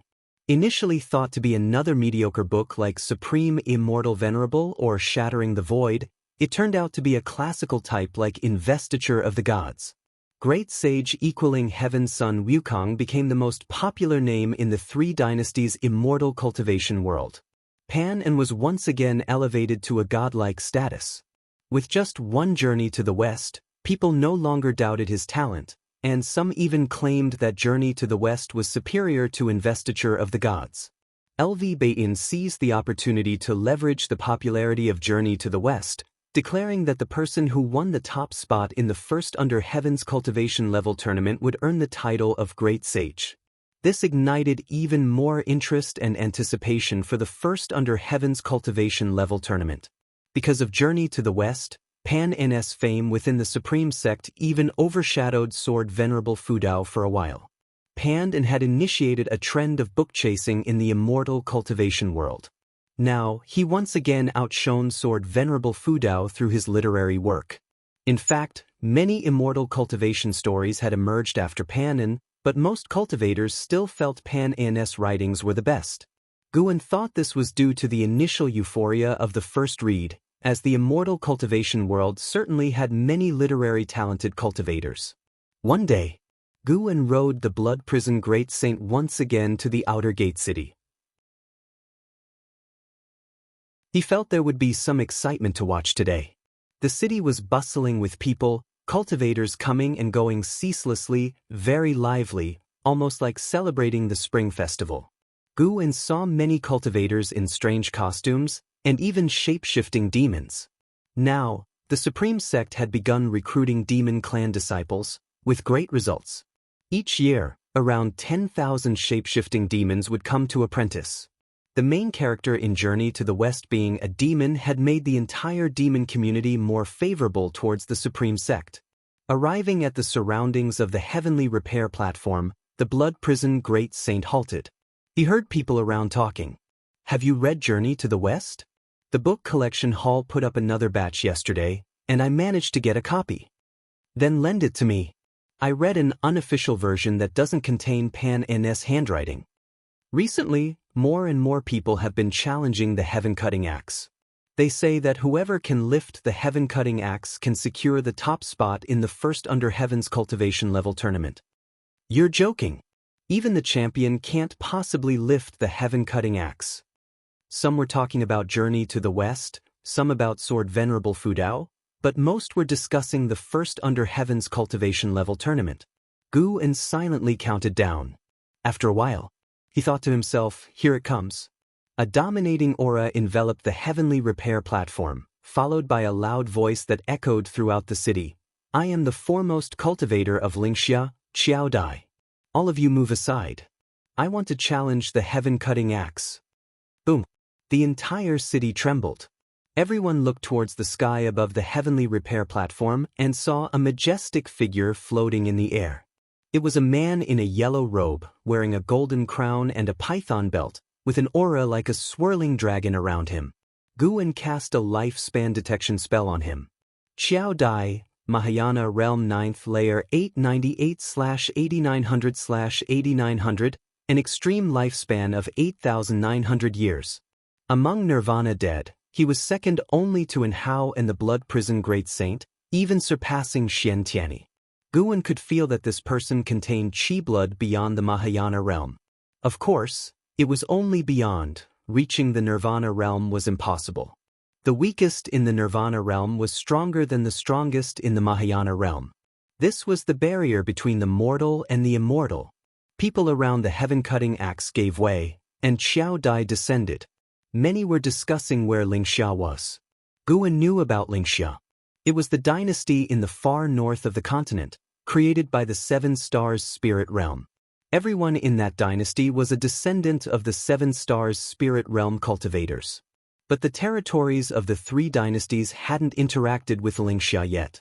Zuijin stood beside the heaven-cutting axe, eyeing Xiao Dai. Xiao Dai exuded an emperor's aura, and with each step, a dragon's roar accompanied him, which made Zuijin secretly marvel. When he reached the heaven-cutting axe, Xiao Dai didn't try to lift it immediately. Instead, he looked at Zuijin and said, "Move away, so you don't get hurt." Zuijin was instantly infuriated, crumpling the journey to the west in his hand. An elder in the unification realm appeared out of thin air and said, "Listen to him, everyone back off." Upon hearing this, Zuijin reluctantly retreated. The cultivators meditating around the righteous words also got up, including Di Xie. Ji Hantian appeared among the crowd, watching Xiao Dai with solemn eyes. The Ji family had close ties with the Seven-Star Spirit Realm, and he had met Xiao Dai in the Seven-Star Spirit Realm. At that time, he was still young, and Xiao Dai was already the most famous genius in the Seven-Star Spirit Realm. Though most of the Ji family had joined the Seven-Star Spirit Realm, Ji Hantian had a strong aversion to it, which made him dislike Xiao Dai. He couldn't help but say, "Without immortal path cultivation, don't dream of challenging."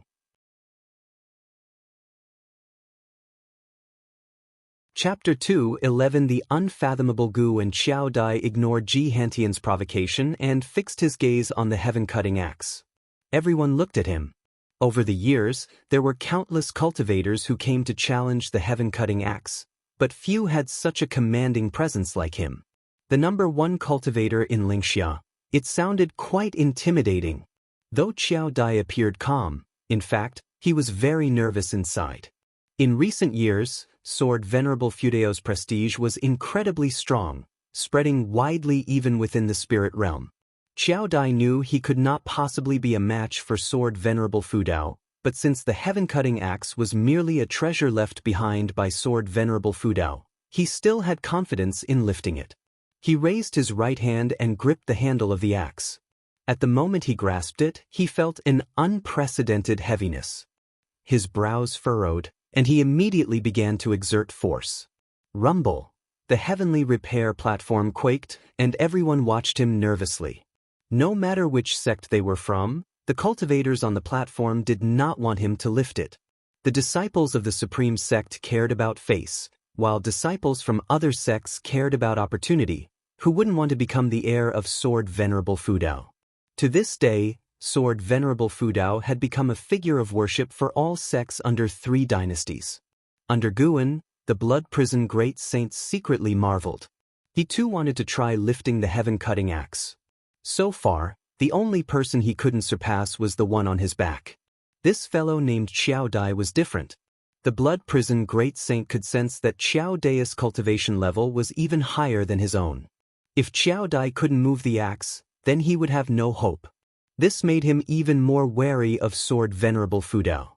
Just leaving a Dharma treasure on the platform, and over the years, no one could lift it, let alone move it. It was unimaginable how high Sword Venerable Fudeo's cultivation realm must be. Xiao Dai also started using a secret technique, making his momentum soar, causing even the outer city to tremble. More and more figures appeared on the heavenly repair platform, all high-ranking members of the Supreme Sect. They looked at Xiao Dai with eyes full of fear. But as they watched, the great cultivators of the Supreme Sect began to smile. The momentum was terrifying, but it was useless. If it couldn't be lifted, it just couldn't be lifted. Zuijian watched Xiao Daoist contorted face with silent glee. Let him be arrogant. With such limited skills, he dared to challenge the heaven-cutting axe? In the end, Xiao Dai did not become like Shen Tianyi or Ji Shenling. He only attempted for a few breaths before his momentum suddenly receded. He stood straight, withdrew his right hand and said, as expected of Sword Venerable Fudao, I, Xiao Dai, admit defeat. His voice echoed throughout the city, resonating endlessly. Even though his words were boastful, many people wanted to ask who he was, having never heard of him before. But recalling Xiao Daoist's earlier momentum, no one dared offend him. Not daring to offend Xiao Dai, they all praised Sword Venerable Fudao instead. Suddenly, the heavenly repair platform became lively, and everyone started discussing the strength of Sword Venerable Fudao. Xiao Dai looked at Ji Hantian and snorted, "Where is your sect leader? I want to meet him." Ji Hantian nodded, then motioned for Xiao Dai to follow. The two quickly left the outer city. Guwen patted the back of the blood prison great saint, signaling it could go. After leaving the outer city, Guwen said leisurely, "In a few years, I will let you reach the second level, able to speak human words." Hearing this, the blood prison great saint's eyes brightened. Not being able to speak was really unbearable. He couldn't wait to curse those ants who kept touching him all day long.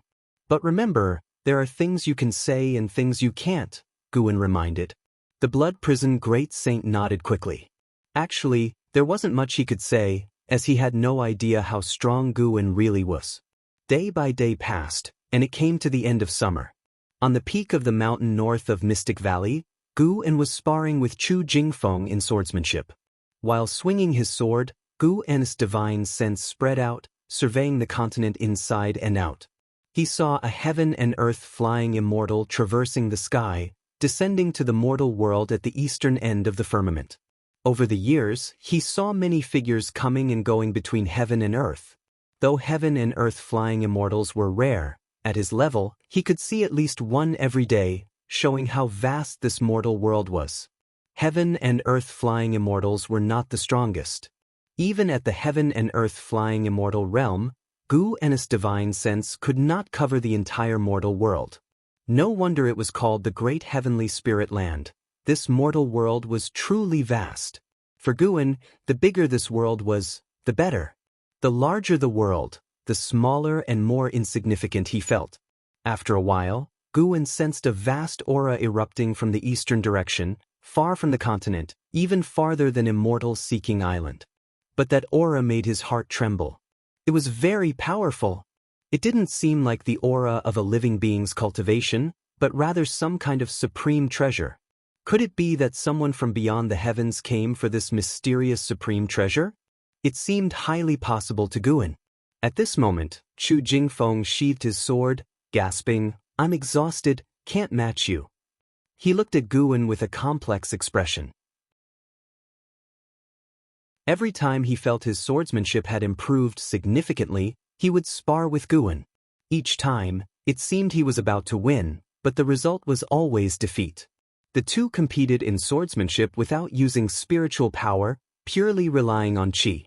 Of course, if he couldn't defeat Guwen before his qi was depleted, it meant his swordsmanship wasn't superior to Guwen's. Guwen smiled, "Just a little more, you are much stronger than before." Chu Jingfeng wiped the sweat off his forehead and stared at Guwen asking, "Do you mean you are also improving, or have you been holding back?" He increasingly felt that Guwen was unfathomable. Initially, he was merely grateful to Guwen, but now he felt Guwen was either a peerless genius or a high-level cultivator hiding his cultivation. He thought back to the years when the demon of greed caused chaos. The demon of greed had perished in Guwen's house, but to this day, no one discovered who had saved Guwen. Could it be Guwen himself? Guwen laughed. "Hey, I'm at the 9th level of the Foundation Establishment realm, about to reach core formation. Isn't it normal to beat you? Don't forget, I'm ranked 500th on the golden list." Seeing his smug expression, Chu Jingfeng couldn't help but shake his head and smile. Right, why overthink? In any case, he was now a cripple, weaker than everyone. After chatting for a while longer, Guan gripped his heavenly resident's sword and descended the mountain, while Chu Jingfeng sat meditating on the cliff, reflecting on his earlier sword-fighting experiences. The next morning, the first Heavenly Strength Tournament officially began. It was said that over 50,000 cultivators and demons had signed up, covering all realms. There were even mysterious Mahayana cultivators participating. Guan did not participate. Instead, he headed to Tianya Valley to harvest medicinal herbs. This year, he aimed to reach a lifespan of 7 million years. After surpassing the 10 million-year mark, he could look forward to a billion-year lifespan. A billion years would bring new abilities. The next time could be 10 billion or even 100 billion years for new functions. The thought was exciting to Guan. If a billion years passed in the real world, how high would his cultivation level be? The sky was clear, and the ocean was boundless. Immortal Seeking Island sat on the ocean, small as a speck of dust, but when viewed up close, its prosperity was evident. Guan returned to Immortal Seeking Island and exchanged all the medicinal herbs he had gathered over the past 3 years for top-grade spirit stones, then began to wander around. He planned to buy some high-quality cultivation elixirs to help Yi Lan and Xiaochuan. As for others, he wouldn't go out of his way to help them. Enjoying the elixirs he personally refined was good enough. Hu Shaojian continued to lead the way for Guan, full of enthusiasm. By the way, Senior, several months ago, a conflict broke out between the Star Sea congregations and the Seven Stars Spirit Realm. Have you heard about it? Hu Shaojian asked suddenly, his expression excited. Guan answered, I've been secluded in training, unaware of this. Why did they clash? Hu Shaojian lowered his voice. It said that a disciple of the Star Sea congregations was killed by the Seven Stars Spirit Realm, so a group of Star Sea congregation cultivators attacked islands affiliated with the Seven Stars Spirit Realm. They fought for 3 days and nights. Many say the Star Sea congregations and Seven Stars Spirit Realm are going to war. They have been at peace for 50,000 years. Who knows if it's true? If these two top forces go to war, this ocean will be far from peaceful. Guan first thought of Xiantiani. Was Xiantiani's capability so great? On second thought, yes, a Mahayana cultivator of several hundred years was rare. Even on the ocean, he would be a top-tier talent. On Immortal Seeking Island, Guan had only seen a few. The two continued chatting as they moved forward. An hour later, Guan had spent all his spirit stones, reaping abundant rewards. Spending on his junior brothers and sisters, he felt no regret, even if they were destined to die. He was willing to help them live a few hundred or thousand years longer. After dismissing Hu Shaojian, Guan began to wander Immortal Seeking Island on his own. Immortal Seeking Island was large, with numerous cities. Cultivators, demons, and spirit beasts were everywhere, making the streets very lively. Suddenly, someone brushed past Guan due to the person's peculiar attire. Guan subconsciously threw a life-span detection. Nine-Finger Divine Lord, second layer of Traveling Immortal Realm 170800/19000/800000. 17,000 years? Was this 80,000-year maximum lifespan serious? Guan was intrigued. The person's apparent cultivation was only at the Mahayana realm. Even as a 9th-level heaven and earth flying immortal realm great cultivator, Guan couldn't see through his true cultivation level, indicating this man's greatness. Of course, it was also possible that this person was not a wandering immortal, but had his cultivation level fall due to some reason. Guan thought the latter was more likely. He didn't turn back and continued forward. However, the Nine-Finger Divine Lord stopped. He wore a black outfit like a wanderer. His clothes were not fancy, somewhat old, with a bamboo hat and a large wooden box on his back. He looked back, frowning under his hat, eyes filled with confusion. Was it a misperception? The Nine-Finger Divine Lord felt someone watching him earlier but saw no one when he looked back. The strongest on the street was just a loose immortal. He retracted his gaze and continued on his way. 30 minutes later, he arrived at a residence and met a man in a purple robe in the courtyard. "Senior, please have a seat," the purple-robed man said with a smile, respectfully. The nine-finger divine lord sat down, placing the large wooden box beside him. He calmly asked, "What business do you have with me?" The purple-robed man sat, waved his right hand, and a purple light barrier rose around the courtyard, then quickly disappeared. He looked at the nine-finger divine lord and whispered, "Senior, I have a lead on the immortal path supreme treasure you sought before. It is somewhat troublesome. It involves the 7 stars spirit realm. Do you dare to venture there?"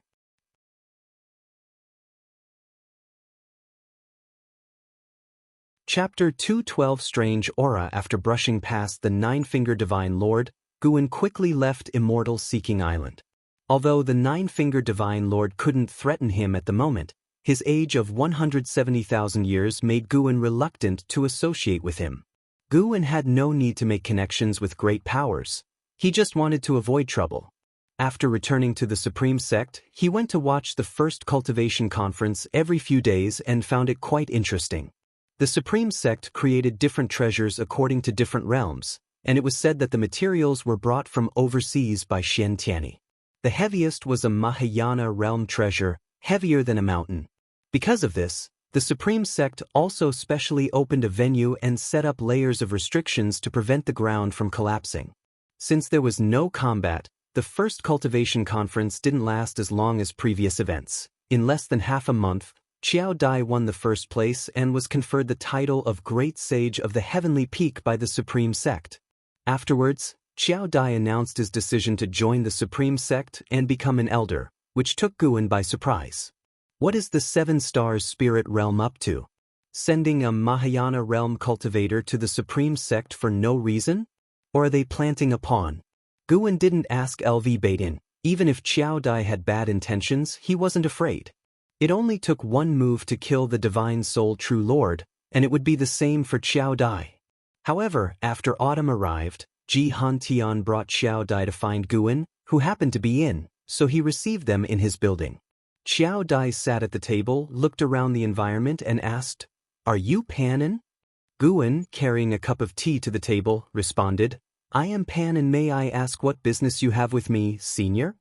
The Ji family had switched allegiance to the 7 stars spirit realm, and now Ji Hantian brought Xiao Dai to find him, which made him think deeply.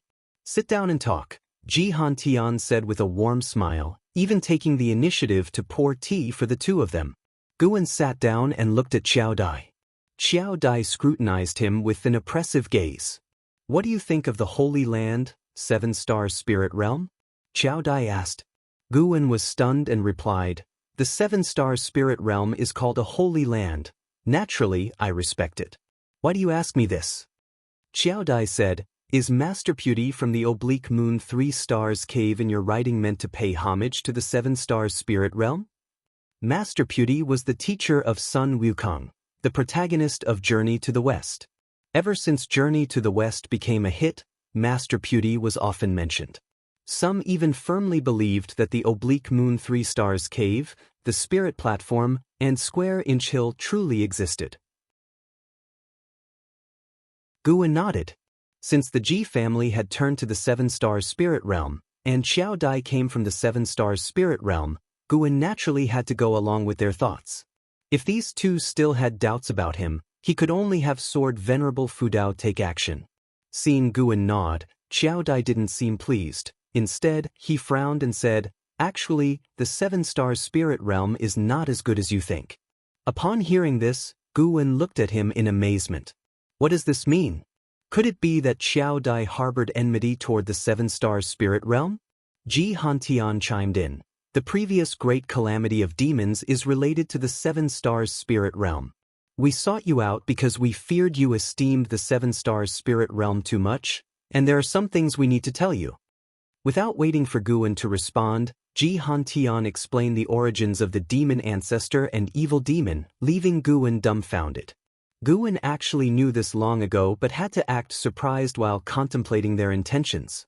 After Ji Hantian finished, Xiao Dai said, "The actions of the 7 stars spirit realm disgust me deeply. Ever since I embarked on the immortal cultivation path, I wanted to be an immortal who saves the world. That was also why I chose to join the 7 stars spirit realm. But a friend of mine exposed the crimes of the 7 stars spirit realm.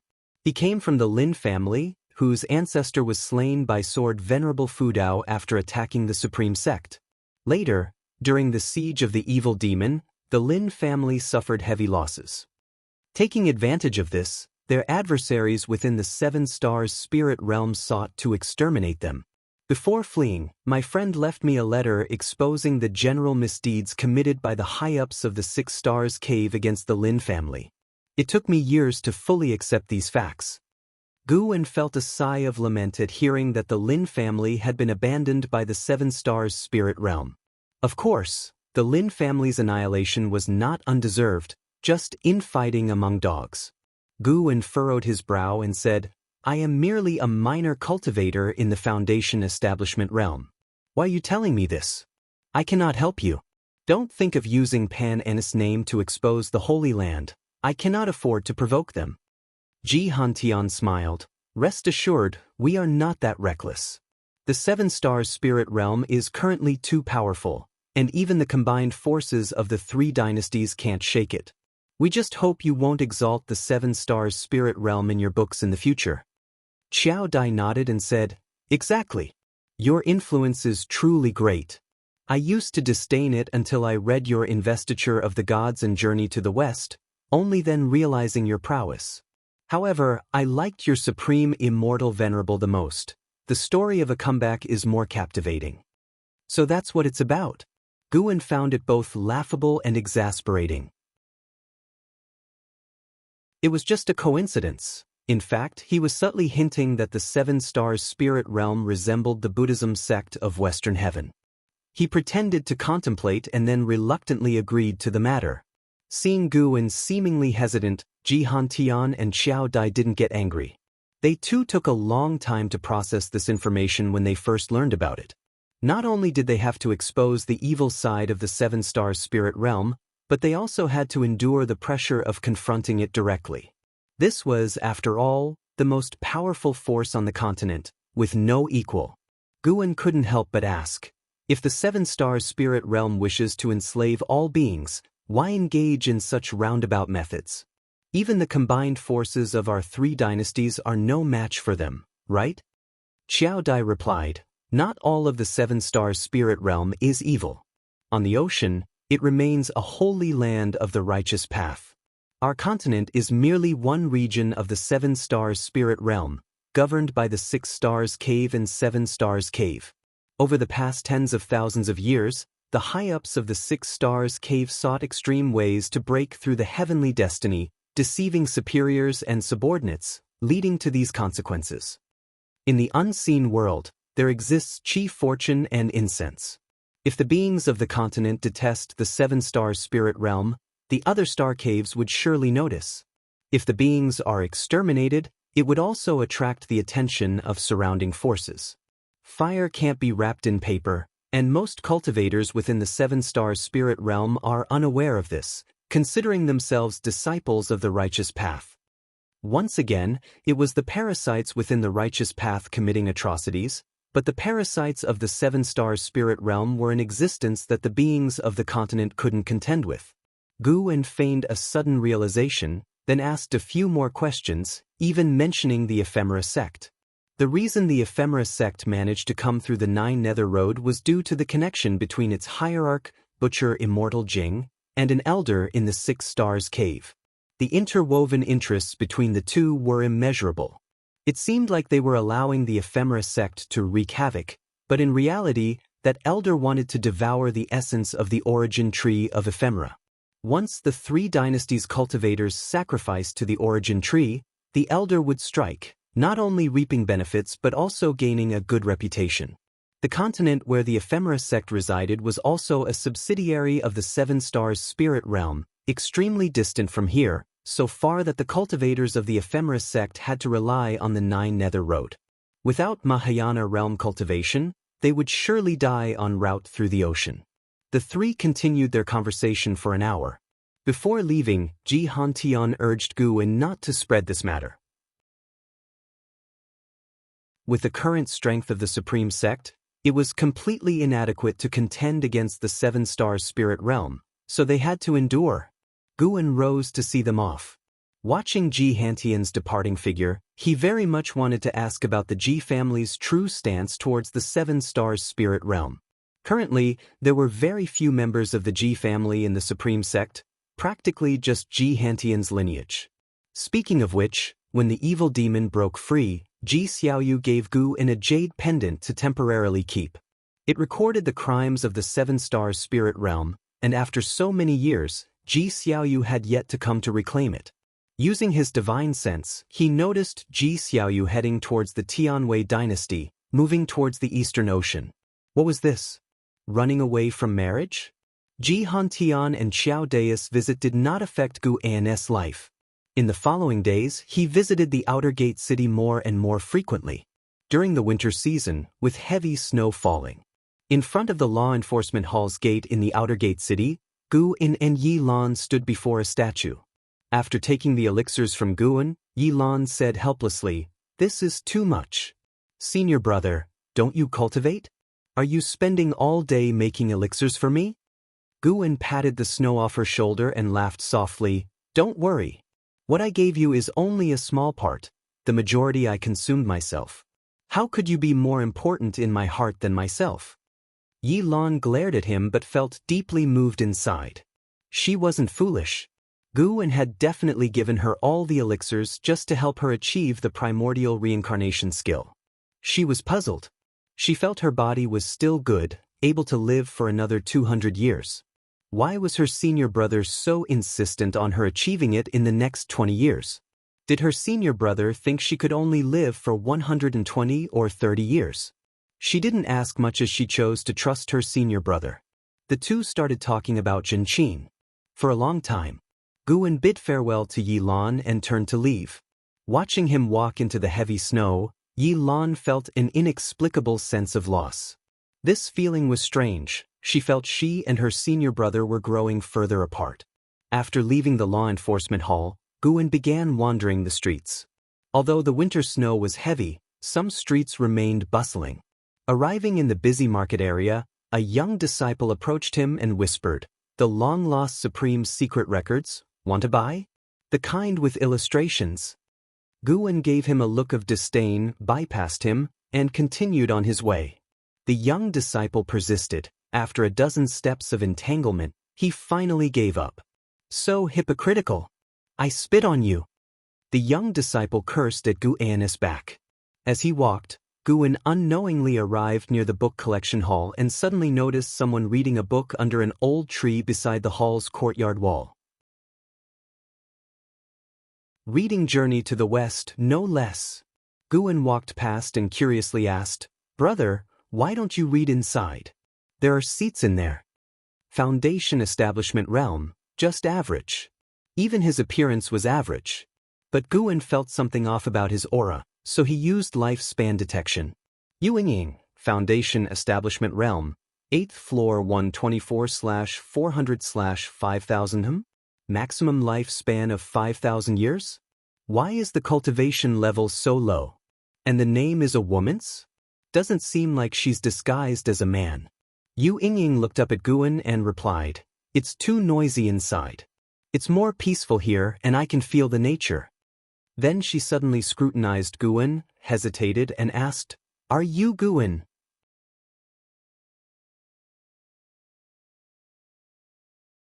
Chapter 213 Divine Monarch arrives. Great opportunity. Hearing Yu Yingying's inquiry, Guan hesitated for a moment and asked, "I am. Do you know me, Daoist friend?" Yu Yingying's eyes lit up and she said, "My name is Yu Ying. Senior brother Xian recommended that I come to find you. I was originally going directly to your Medicine Valley but couldn't resist coming to see Journey to the West first." Senior brother Xian Tianyi? That's right. We are from the same sect in the Star Sea congregations. You might not know about the Star Sea congregations. They are a great sect overseas. She started introducing the Star Sea congregations, and Guan listened attentively, pondering why Xian Tianyi had sent her. Guan became increasingly certain that Yu Yingying was indeed a woman, merely using some miracle technique to make her aura and appearance resemble that of a man. Such means were truly impressive. Without using divine sense to probe her, She could deceive someone at the 9th level of the heaven and earth flying immortal realm like Guan. How could it not be impressive? However, since she came from the Star Sea congregations, it made sense. The Star Sea congregations had a long history and had certainly produced heaven and earth flying immortals, possessing miracle techniques and divine skills that could deceive the senses of such beings. It wasn't unusual. Yu Yingying greatly admired Guan's investiture of the gods and journey to the west, so her words were filled with praise. For a long time, Guan asked, "Daoist friend, you didn't come just to find me, did you? Coming all the way from overseas just for 2 books?" He didn't believe it. Yu Yingying surely had other motives. Yu Yingying nodded and said, "To be honest, senior brother recommended me to sit at the Supreme Sect. But fearing I would be bored, he suggested I come to see you. I am indeed very interested in your books." To sit? Guan became even more curious. Yu Yingying said, "Senior brother fears that the 7 stars spirit realm might attack the Supreme Sect. With me around, they would at least not dare to act rashly." So impressive? This Foundation Establishment Realm's 6th layer cultivator seemed to have a significant background. What background could intimidate the 6 stars cave? Guan pondered while inquiring further, but Yu Yingying didn't want to say more. Later, Guan invited her to the 3rd Medicine Valley, but she refused politely, saying she had already rented a residence in the outer sect and would visit him if she felt bored. Guan was just being polite. Since she refused, he naturally wouldn't insist. Yu Yingying suddenly waved her sleeve, transforming into a slender woman in blue clothes, with fair skin and a beautiful face. Her eyes carried a playful and mischievous spirit. Her long hair reached her calves, the ends tied with a red scarf. Guan wasn't too stunned. Yu Yingying was indeed beautiful, but the most beautiful ones he had seen were Tian Yaoer and Ji Xiaoyu. The 2 women were equally matched in appearance, with different temperaments, making it hard to judge. "Remember, this is my true appearance." Yu Yingying winked at Guan, then waved her sleeve again, turning back into the ordinary male image from before. Guan feigned a shocked expression, greatly satisfying Yu Yingying's vanity. After leaving her residence address, she turned and left. After she had gone far, Guan finally smiled. Hopefully, this woman could truly become the trump card of the Supreme Sect. 5 years swiftly passed by. During these 5 years, the Supreme Sect encountered no major troubles and developed steadily. Guan's life continued as usual, moving between different medicine valleys and visiting the Immortal Seeking Island about once a year. He also successfully formed a core and officially became a core formation realm disciple, causing quite a stir in the 3rd Medicine Valley. In the evening, Guan rode on the Blood Prison Great Saint back to Mystic Valley. He spoke, "From today onwards, your cultivation level will be at the 2nd layer." As he finished speaking, he released a bit of the returning primordial spirit path from within the Blood Prison Great Saint, restoring its cultivation level to the 2nd layer, akin to the Foundation Establishment Realm. The Blood Prison Great Saint felt the spiritual power within its body surge, filled with excitement. It wanted to let out a loud roar but restrained itself. "Thank you, Master," the Blood Prison Great Saint said respectfully, its voice somewhat hoarse. It had been holding back for too long. Guan, sitting on its back, continued to offer instructions, which the beast listened to intently, fearing to offend Guan in the future. Once Guan finished, he placed his hand on the ox head of the Blood Prison Great Saint, imparting the primordial reincarnation skill to it. The Blood Prison Great Saint's eyes instantly turned vacant, its body halting. Guan wasn't in a hurry, beginning to admire the surrounding scenery. This was a sparse woodland located on a ridge, with views of other majestic mountains in the distance when turning one's head. Guan suddenly noticed a powerful aura approaching the Supreme Sect. Wasn't this the 9-fingered Divine Lord he had encountered before on the Immortal Seeking Island? Guan was curious. The Divine Lord's limit of 80,000 years of lifespan had left a deep impression on him. Why would such a powerful figure come to this backward continent? Compared to the surrounding sea areas and continents, the continent where the Supreme Sect was located was indeed backward, naturally due to the 7 stars spirit realm. Every 10,000 years, they would instigate a major demonic calamity. How could the human race on this continent ever prosper? After the demonic calamity ended, the seven-star spirit realm was quite restrained, causing no further troubles but sending more disciples down the mountain to establish more connections with the secular world. Because of this, the seven-star spirit realm remained highly regarded in the immortal cultivation world, with many sects hoping to establish friendly relations with them. Gu-en silently pondered. After a long time, the blood prison great saint finally awakened, exclaiming excitedly, "What a domineering cultivation technique! Master, if I cultivate this technique for 1,000 years, can I ascend into the realm of immortal path in one leap?" It was willing to be Gu-en's steed for 1,000 years, with its cultivation sealed. It was perfectly suited to cultivate the primordial reincarnation skill during this time. That depends on whether you put in the effort. Gu-en replied with a smile. The blood prison great saint wanted to say more, but Gu-en patted its head, transmitting a message that someone was approaching, causing it to shut up immediately. "Let's continue on our way," Gu-en said. The blood prison great saint immediately resumed walking.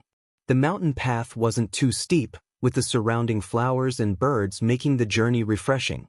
Just as they exited the forest, a figure approached from ahead. It was the nine-fingered divine lord, still wearing a straw hat and looking travel-worn.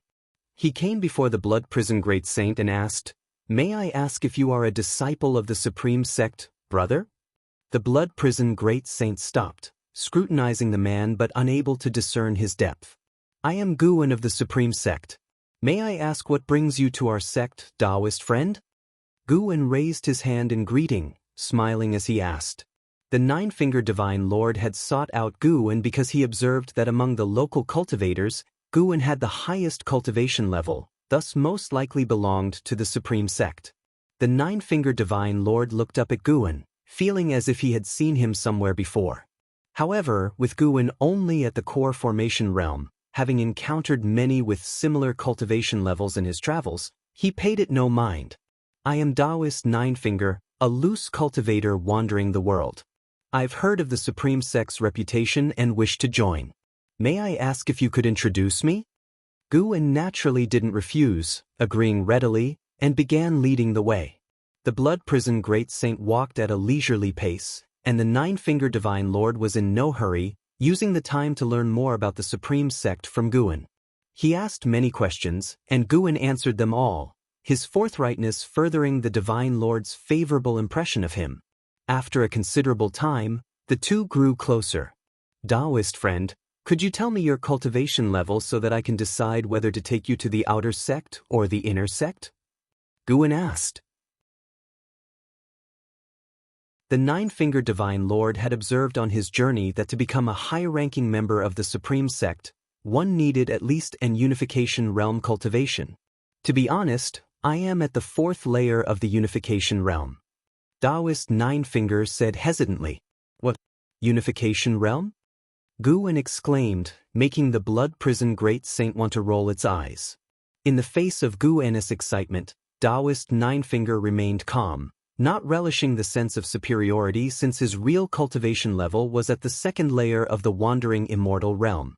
Energy cultivation, foundation establishment, core formation, nascent soul, divinity transformation, void crossing unification, mystic heart, Mahayana, nirvana, loose immortal, wandering immortal. Pretending to be at a lower realm, he was 4 major realms higher than Gu-en. In reality, he was 9 major realms higher than Gu-en. Along the way, Gu-en's curiosity grew, but his words didn't come across as obsequious, earning more respect from Daoist Ninefinger. As evening approached, they arrived at Mystic Valley. Gu-en invited Daoist Ninefinger to stay for the night, to which the latter had no objection. Upon entering Mystic Valley, a group of servant disciples greeted them warmly. Seeing these energy cultivation realm cultivators mingling closely with core formation realm Gu-en, the nine-fingered divine lord noticed that Gu-en wasn't just respectful on the surface, he was also kind and non-arrogant towards those below him. Gu-en tasked Lu Jiojia with arranging accommodation for Daoist Ninefinger before retiring to his room to rest. A while later, The nine-fingered divine lord sat cross-legged on his bed, scanning the supreme sect with his divine sense. The strongest cultivator in the supreme sect was only at the Mahayana realm, posing no threat to him and offering little of interest. He even discovered the existence of the 8 Sina caves but paid it no mind. Everyone had secrets. Guwen having a hidden cave was nothing notable, and the herbs within the 8 Sina caves did not attract him. Deep into the night, on the mountain top, Chu Jingfeng sat meditating, absorbing energy. What cultivation technique are you practicing? The nine-fingered divine lord's voice suddenly came, startling Chu Jingfeng, who turned to look. An hour ago, he had seen the nine-fingered divine lord, who was addressed as senior by Guwen. He quickly stood up, greeting him, a technique for absorbing energy, not worth mentioning. The nine-fingered divine lord scrutinized him and said, "Your natural talents are decent. It's a pity you haven't laid a solid foundation. The technique you're practicing can improve your aptitude, but its effects are limited." Hearing this, Chu Jingfeng felt both relieved and somewhat uncomfortable. Daring to belittle the Daoist expansion skill? The nine-fingered divine lord continued, "I can help you rebuild your foundation and restore your cultivation. Will you become my named disciple?" Chu Jingfeng hesitated and asked, "May I know the senior's identity?" The nine-fingered divine lord's eyes flashed with appreciation. "I am a loose cultivator from overseas. I met your valley master. Tomorrow I will join the supreme sect. I am in Unification Realm cultivator. According to your valley master, becoming an elder shouldn't be difficult." Unification Realm cultivator. Chu Jingfeng was stunned.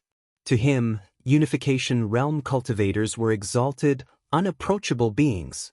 He gritted his teeth and said, "I need to discuss this with the valley master. He took me in when I was in distress. I can't just leave." "Haha, talk to him tomorrow then." The nine-fingered divine lord laughed, then turned and left. This foolish boy didn't realize he had encountered a great fortune.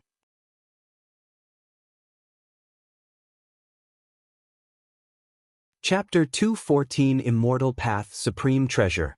The next morning, Nine-Fingered Divine Lord brought Chu Jingfeng to find Guwen and expressed his intention to take him as a disciple. Guwen was pleasantly surprised and hastily had Chu Jingfeng express his gratitude to Nine-Fingered Divine Lord. This gesture deeply moved Chu Jingfeng. Upon hearing that Nine-Fingered Divine Lord could help him restore his cultivation level, he felt tempted.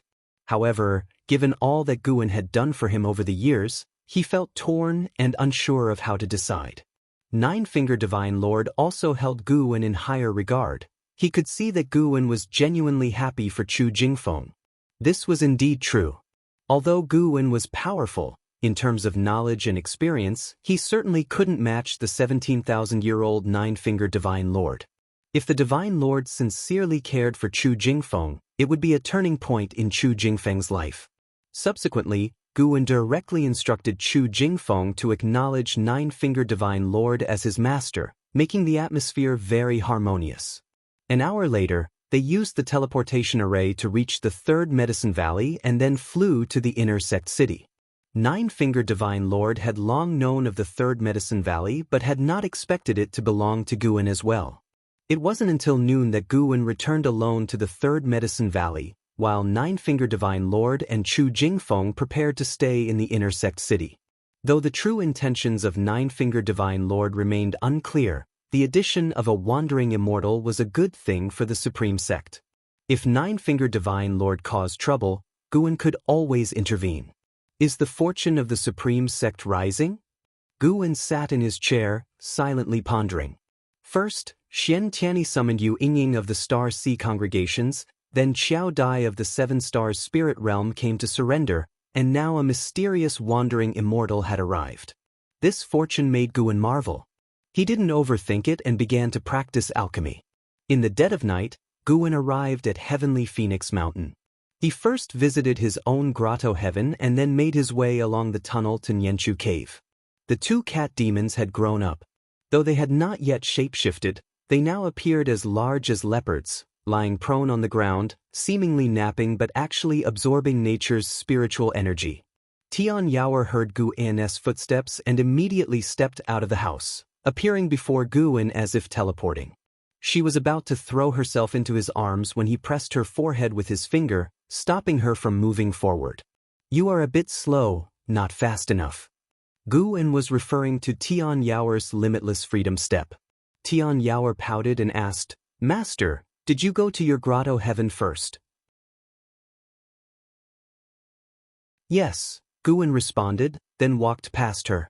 The medicinal herbs in the grotto heaven were all at least 7th rank, taking much longer to mature compared to low-rank medical herbs, so he couldn't harvest them yet. However, once he could harvest them, he would surely gain a large amount of lifespan at once. Even without relying on the grotto heaven, Gu An could now accrue nearly 300,000 years of lifespan each year. Tian Yaoer caught up and curiously asked, "Master, when will we move in there?" The grotto heaven was much more spacious, while Nianchu Cave felt too stifling. "You can go in any time you want, just don't forget about Nianchu Cave," Gu An replied. A look of disappointment flashed in Tian Yaoer's eyes. She had hoped to live with Gu An, thinking he was planning to move in because of the many high-rank medical herbs planted there. She didn't press the matter but instead started talking about recent events. The previous night, a great demon had fought in Heavenly Phoenix Mountain, causing a huge commotion that made her very nervous, fearing a demon might break into Nianchu Cave. Their conversation continued leisurely. Soon, Tianqing and Tianbai were awakened by their chatter. Seeing Gu An, the two cat demons grew delighted and immediately rushed over. "Master! Master, you finally came." The two cat demons' voices sounded sweet, like two young girls coyly addressing Gu An. Gu An almost got goosebumps. He felt that Tian Yaoer had spoiled these two cat demons. They sat down at the stone table, and Tian Yaoer brought out some fine wine, saying, "Master, do you have more of Journey to the West? I just read the part where Sun Wukong fights the White Bone Demon. Monk Tang is really frustrating." Gu An took out the latest scroll from his storage bag and placed it on the table. He joked, "Why, didn't you side with the demons? Sun Wukong is also a demon. I support him. Monk Tang may save demons, but he's so oblivious." "Master, do humans have a legend about seeking scriptures?" Tian Yaoer asked indignantly. "No, it's just a story I made up." "Really? It feels so real. When you become a great demon, you can also rule Heavenly Phoenix Mountain." "Hee, that's what I thought too. When the time comes, I'll call myself the beautiful Phoenix King and form the 7 great saints." Talking about such things excited Tian Yaoer. She chattered on enthusiastically. Gu An found it amusing. Indeed, boasting needed no teaching. It came naturally with imagination. As they chatted, Gu An sensed a vast aura from a distance. His divine sense instinctively followed, but the aura quickly vanished. Gu An speculated it might have come from a minor heaven and earth realm. Thinking of such vastness, he first considered the 7 stars spirit realm. Only the minor heaven and earth realm of the 7 stars spirit realm could be so well hidden. Of course, Gu An's divine sense could locate the minor heaven and earth realm of the 7 stars spirit realm, but the restrictions there were highly advanced. Sneaking in unnoticed was beyond his capability. If he forced his way in, it would certainly alert the cultivators of the 7 stars spirit realm. Are they up to something again? Gu An pondered as he dealt with Tian Yaoer. With the passage of summer into autumn, the weather remained hot. At noon, Gu An rode the Blood Prison Great Saint to the outer gate city. There, he overheard cultivators talking about a recent event. An immortal path supreme treasure. Did you hear? There are signs of an immortal path supreme treasure in the demon land. What's an immortal path supreme treasure? I don't know either. I heard it's an immortal's magic artifact. Possessing it grants the power of an immortal. I heard about it too, but no one knows the exact location yet. Is this immortal path supreme treasure more powerful than the heaven-cutting axe? Gu An listened silently, but the Blood Prison Great Saint, unable to contain his curiosity, asked, "Master, is there really such an immortal path supreme treasure?" Gu An did not answer but looked ahead. Yu Yingying approached, hands behind her back, her face beaming with a smile. "It's true, Want to know more? She asked. The blood prison great saint nodded, eagerly looking at her. However, Ying rolled her eyes at him and then looked at Guan. Guan smiled and said, "Of course, I'm also interested. Come to my residence, I have something to discuss with you," Ying said, turning to leave. Guan patted the great saint, signaling him to follow. After 30 minutes, they were sitting in a courtyard.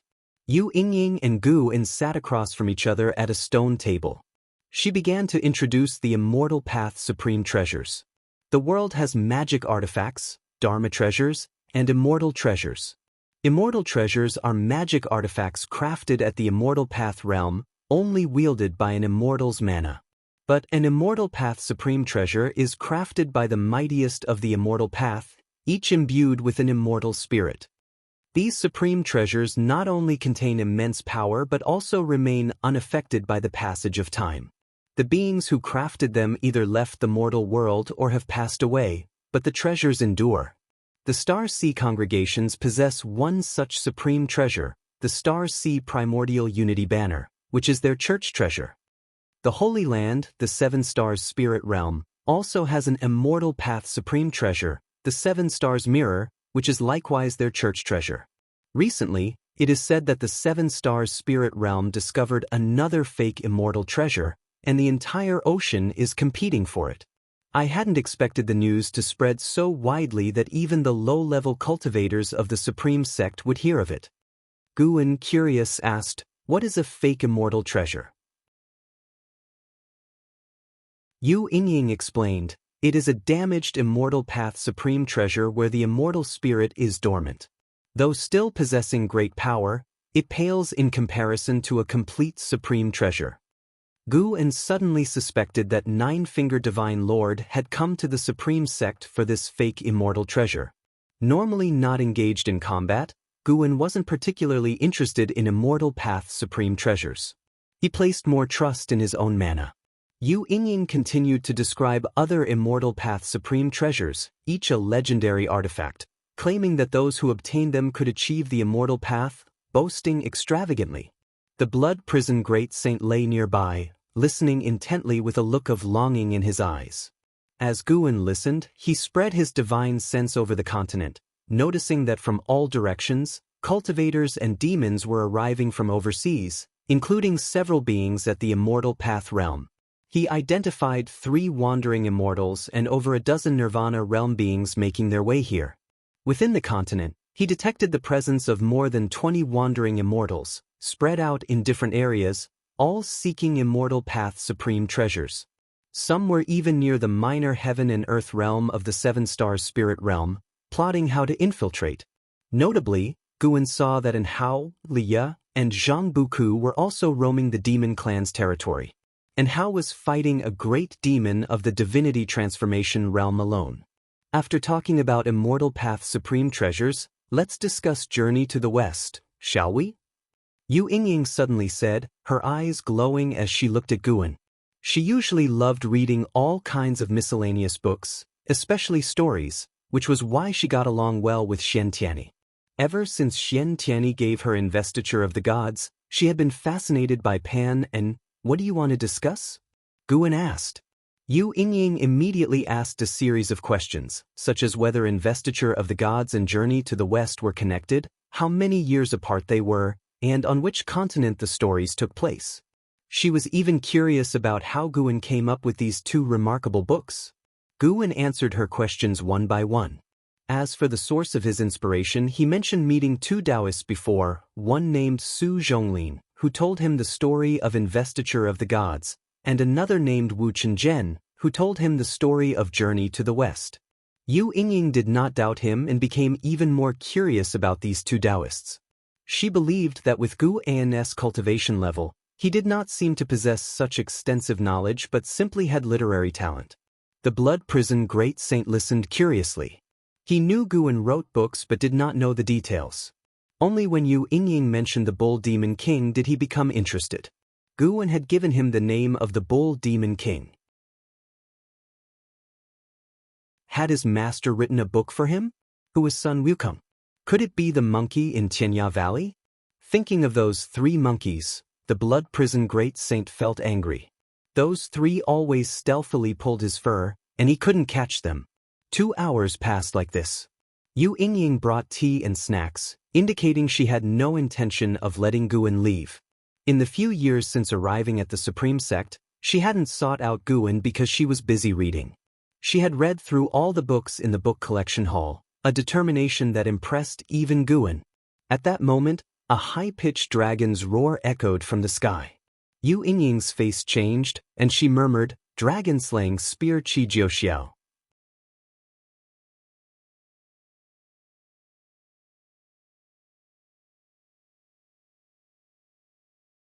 He fell like swift thunder, landing in the courtyard of Yu Yingying's residence, startling the blood prison great saint to his feet, as did Guan. Qi Jiuxiao ignored him and Guan, his eyes fixed on Yu Yingying, and he laughed. "Little girl, what are you doing here?" "Little girl? How did your master teach you to speak?" "Haha, so this is the Supreme Sect that Xianxia comes from? Really weak. I heard he wants to deal with the 7-star spirit realm. Your master is running around making connections, but the higher-ups are unmoved." Qi Jiuxiao laughed softly. Seeing Yu Yingying frown, he continued, "How about I go and probe the depths of the 7-star spirit realm for you?" Yu Yingying looked at him and snorted, "With your cultivation level, don't die at the 7-star spirit realm." "Ha! Then watch me seize the supreme treasure of the immortal path." With that, Qi Jiuxiao leaped into the air, the golden dragon in the sky transforming into a streak of golden light, flying across the sky and disappearing without a trace. From beginning to end, Qi Jiuxiao didn't even glance at Guan. Yu Yingying snorted coldly, "That guy is truly arrogant. Sooner or later he will suffer a big loss." Guan sat down again and curiously asked, "What is your relationship?" "Just fellow disciples, we're not on the same path." Yu Yingying shook her head, obviously not wanting to say much about herself. A Foundation Establishment Realm 8th floor saying she's not on the same path as a Nirvana Realm 9 layers? Though correct, it felt a bit awkward. Guan felt more and more that Yu Yingying was not simple. No wonder Xianxia invited her to the Supreme Sect. He looked at the cause and effect around Yu Yingying, probing her past 20 years. However, he only saw various scenes of Yu Yingying throwing tantrums and being domineering, with Xianxia pleasing her.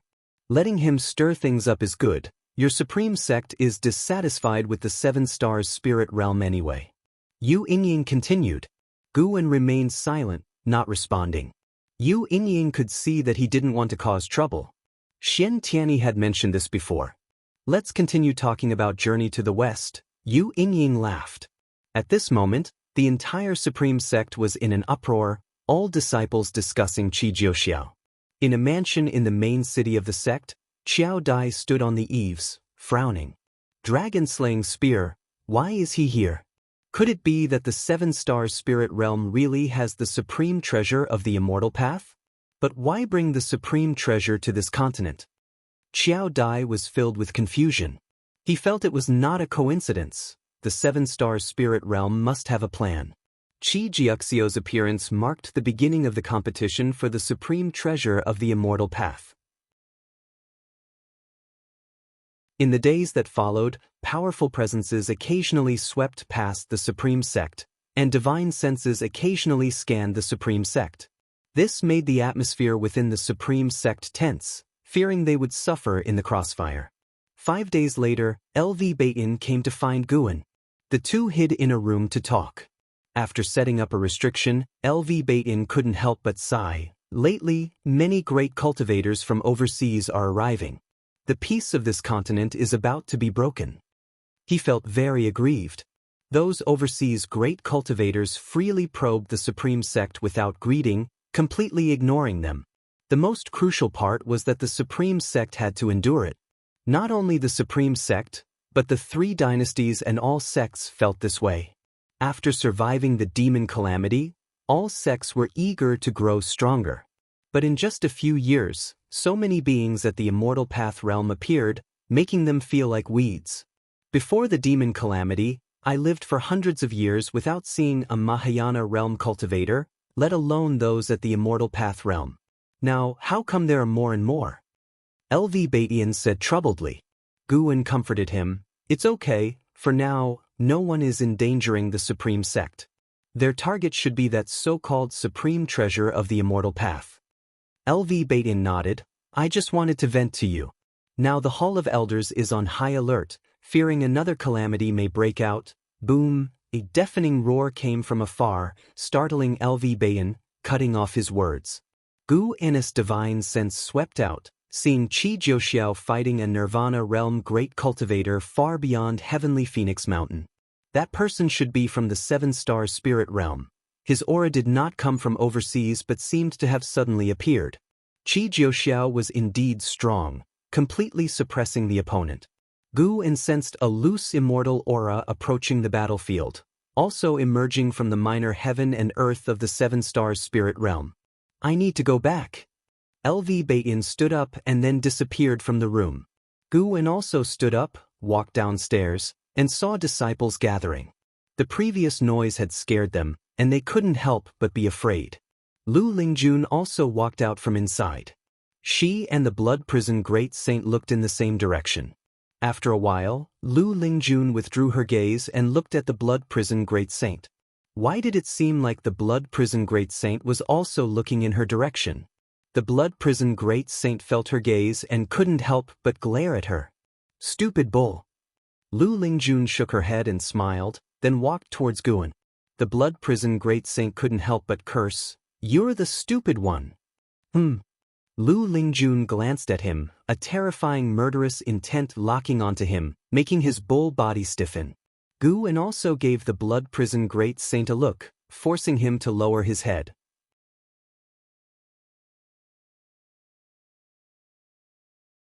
In light of this connection, give me the 8th rank heavenly material and earthly treasure from your storage bag for my healing, and I won't treat you unfairly. Hearing this, Anhao's face changed drastically. How did the other K?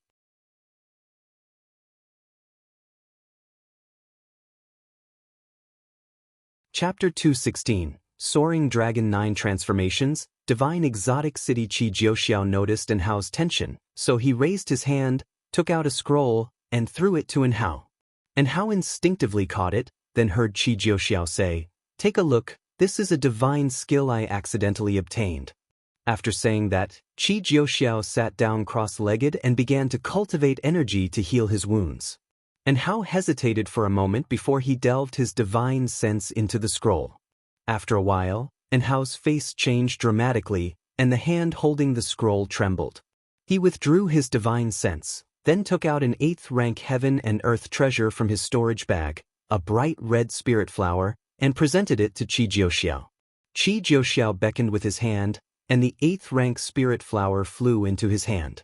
He stood up, took out a medicine cauldron that was about a zhang tall, tossed the spirit flower into it, and then added numerous medicinal herbs.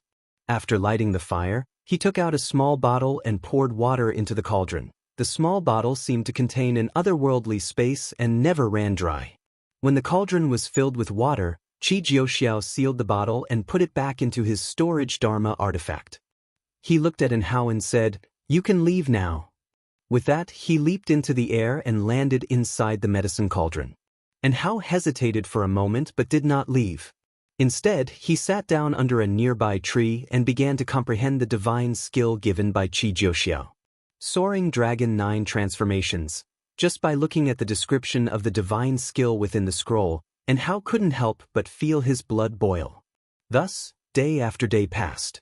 7 days later, Qi Jiuxiao leaped out from the medicine cauldron. When he landed on the ground, his wet robes quickly dried, and wisps of white smoke coiled around his body.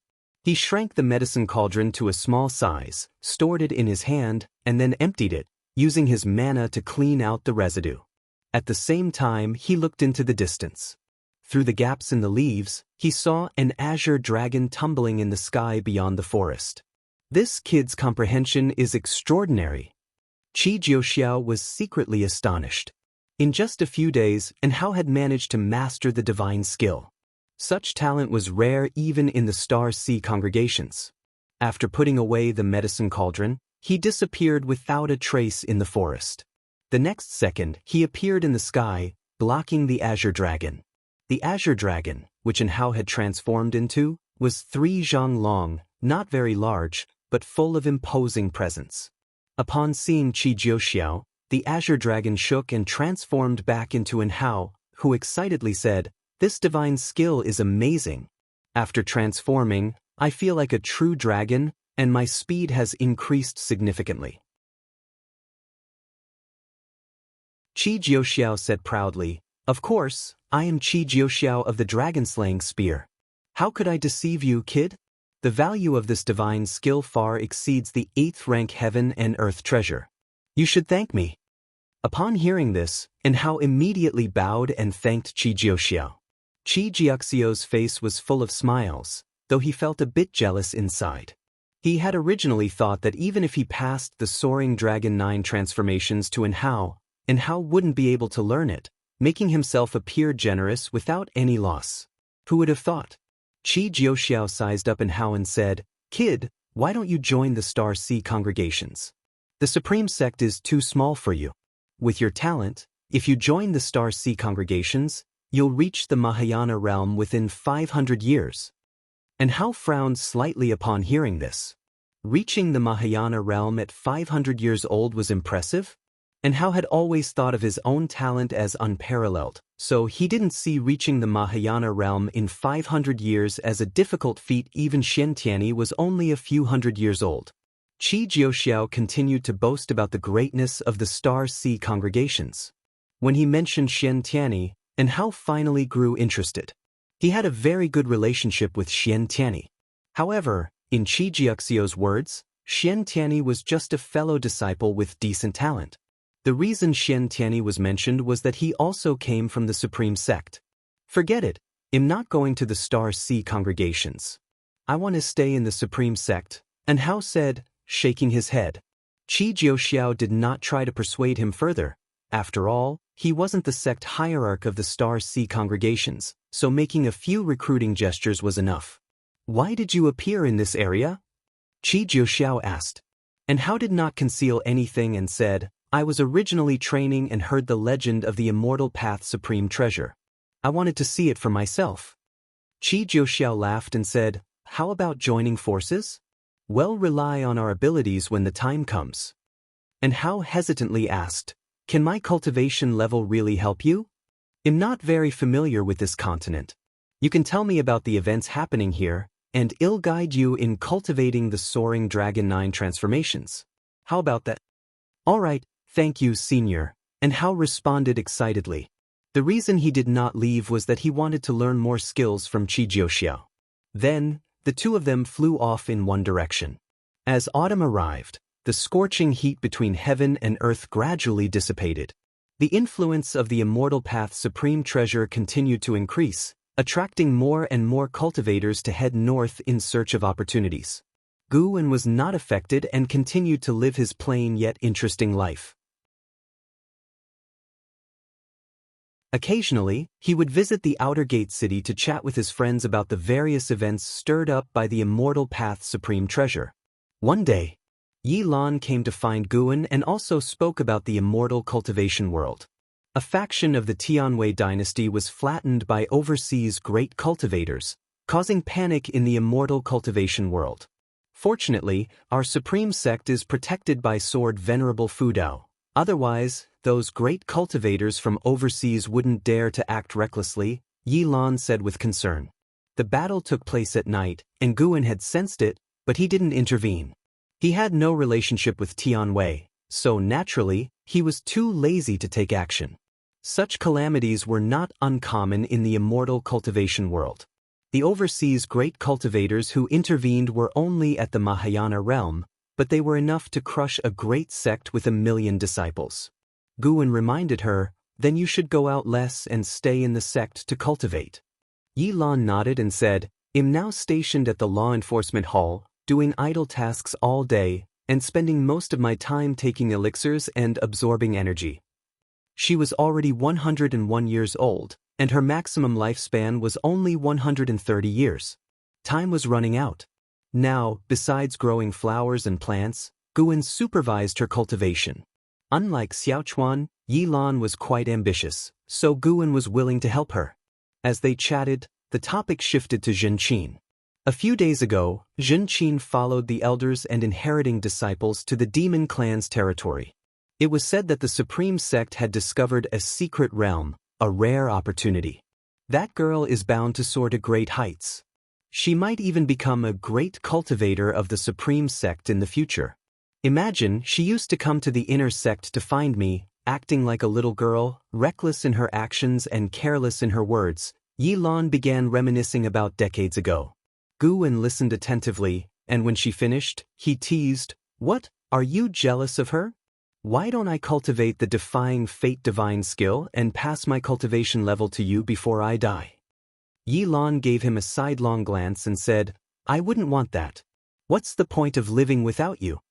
As they talked, the teacups on the table began to tremble, and ripples appeared in the tea. Yi Lan noticed this and frowned. Soon, even the ground began to shake, alarming all the cultivators in the city. Gu and his gaze turned towards the depths of the continent to the desolate plains where a giant city was rising from the ground, occupying a 1,000-mile radius. Dust filled the sky, and the momentum was magnificent.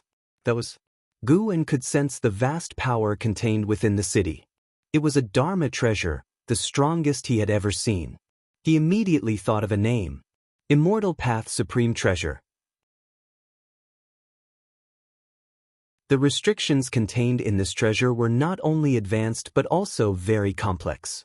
Gu En even sensed the aura of karmic rules. A city that occupied a 1,000-mile radius was colossal, with walls 100 zhang tall, the city filled with buildings, palaces, and towering spires. Despite its ancient and dilapidated appearance, the city had crossed the long river of time. With the arrival of this city, the great cultivators scattered across the continent all rushed towards it, including Qi Jiuxiao and Hao. Even Li Ya and Zhang Buku joined the excitement. "I'm going out to take a look." Yi Lan said this and then leaped into the air, stepping on her flying sword as she left the residence. Gu En picked up his teacup and continued drinking tea, watching the excitement. He saw numerous cultivators from the Seven Stars spirit realm enter the city, and once they did, their figures disappeared and their auras weakened. Gu En, at the 9th level of the heaven and earth flying immortal realm, could barely catch their auras. Even so, it was difficult for cultivators of lower realms. No matter how many cultivators flew into the city, it remained silent. No one was seen, and no signs of life could be detected. The divine exotic city is open. All beings under the heavens can enter the city and find their immortal fate. A booming and ancient voice resounded throughout the heavens and earth, reaching every corner of the continent. "Wandering immortal." Gu En raised an eyebrow. The 6 Stars cave only had one wandering immortal. Now, with the appearance of a second, had the death of the divine soul true lord been discovered? After a while, Yi Lan flew back. The disturbance seems to be coming from afar. This divine exotic city sounds extraordinary. "I really want to see it," Yi Lan said wistfully as she sat opposite Gu En. Gu En shook his head and said, "Such immortal fate is not something cultivators like us can reach." "I know. Don't worry. I won't go looking for death. With my cultivation level, I might die before even seeing the divine exotic city," Yi Lan said with a smile, shaking her head. Gu En didn't comfort her. It was indeed the truth. About an hour later, Gu En left under Yi Lan's urging. In the days that followed, various legends about the divine exotic city circulated within the supreme sect. Shenzhen especially visited Gu En, bringing many tales of the divine exotic city. "I heard from a senior that the divine exotic city is an ancient immortal city, hidden and elusive.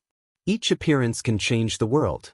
Our predecessors in the Daotian sect once excavated an ancient site and found an inscription mentioning the divine exotic city. It is a very ancient legend," Shenzhen said excitedly. Gu En smiled and asked, "What, do you want to join the excitement?" He observed the divine exotic city every day, witnessing over 10,000 beings enter the city, but none had come out. Shenzhen nodded and said, "Yes, I'm planning to take a look. I won't enter the city, just watch the excitement from outside and draw the divine exotic city. Are you coming?" There will be the vice sect leader and the supreme elders leading the way. Gu En shook his head and said, "I'm not going. If there's an incident, dying there would be too worthless. Nonsense. Are you cursing me? Shenzhen glared at him. No matter how much she persuaded, Guwen wouldn't go, so she had no choice but to give up. After Shenzhen left, Guwen went downstairs to start picking medicinal herbs. At the same time, his divine sense saw Liya and Zhang Buku entering the divine exotic city. Another person was on the way to the divine exotic city. It was Ji Xiaoyu.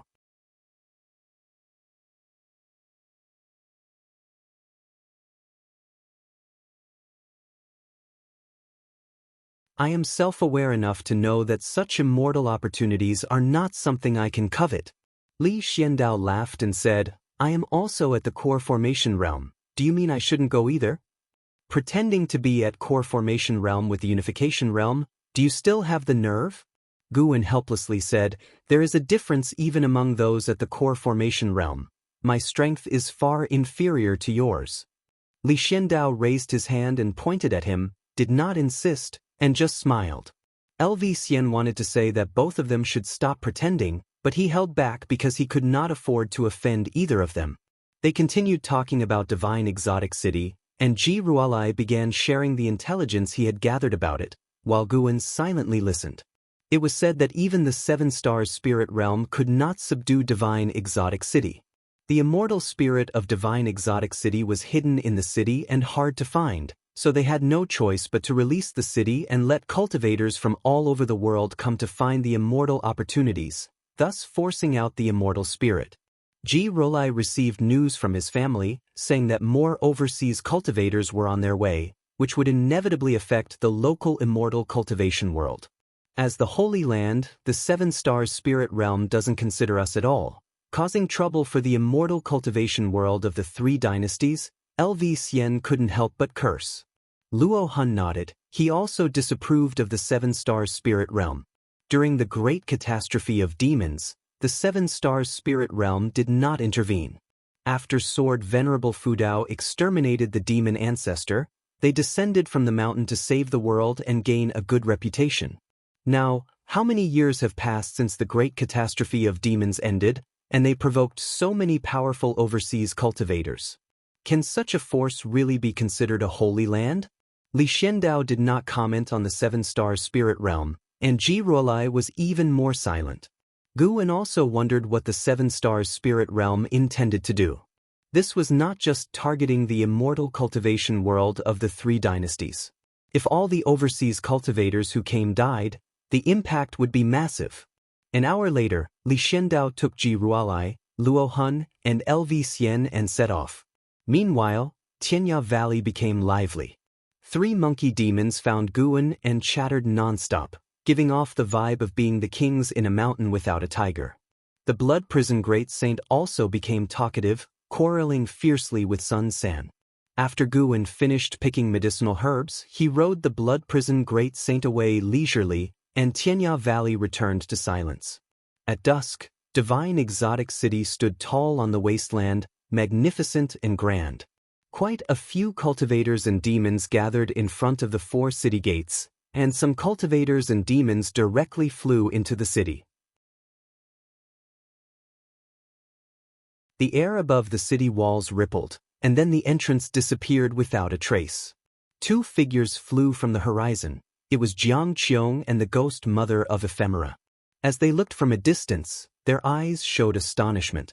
Before coming, they had heard many legends about Divine Exotic City, but seeing it in person now, they felt the shock. Not only was it a visual impact, but an indescribable ancient aura also surged toward them. Divine Exotic City, it is said that obtaining it can summon divine soul demons to sweep across the heavens and earth.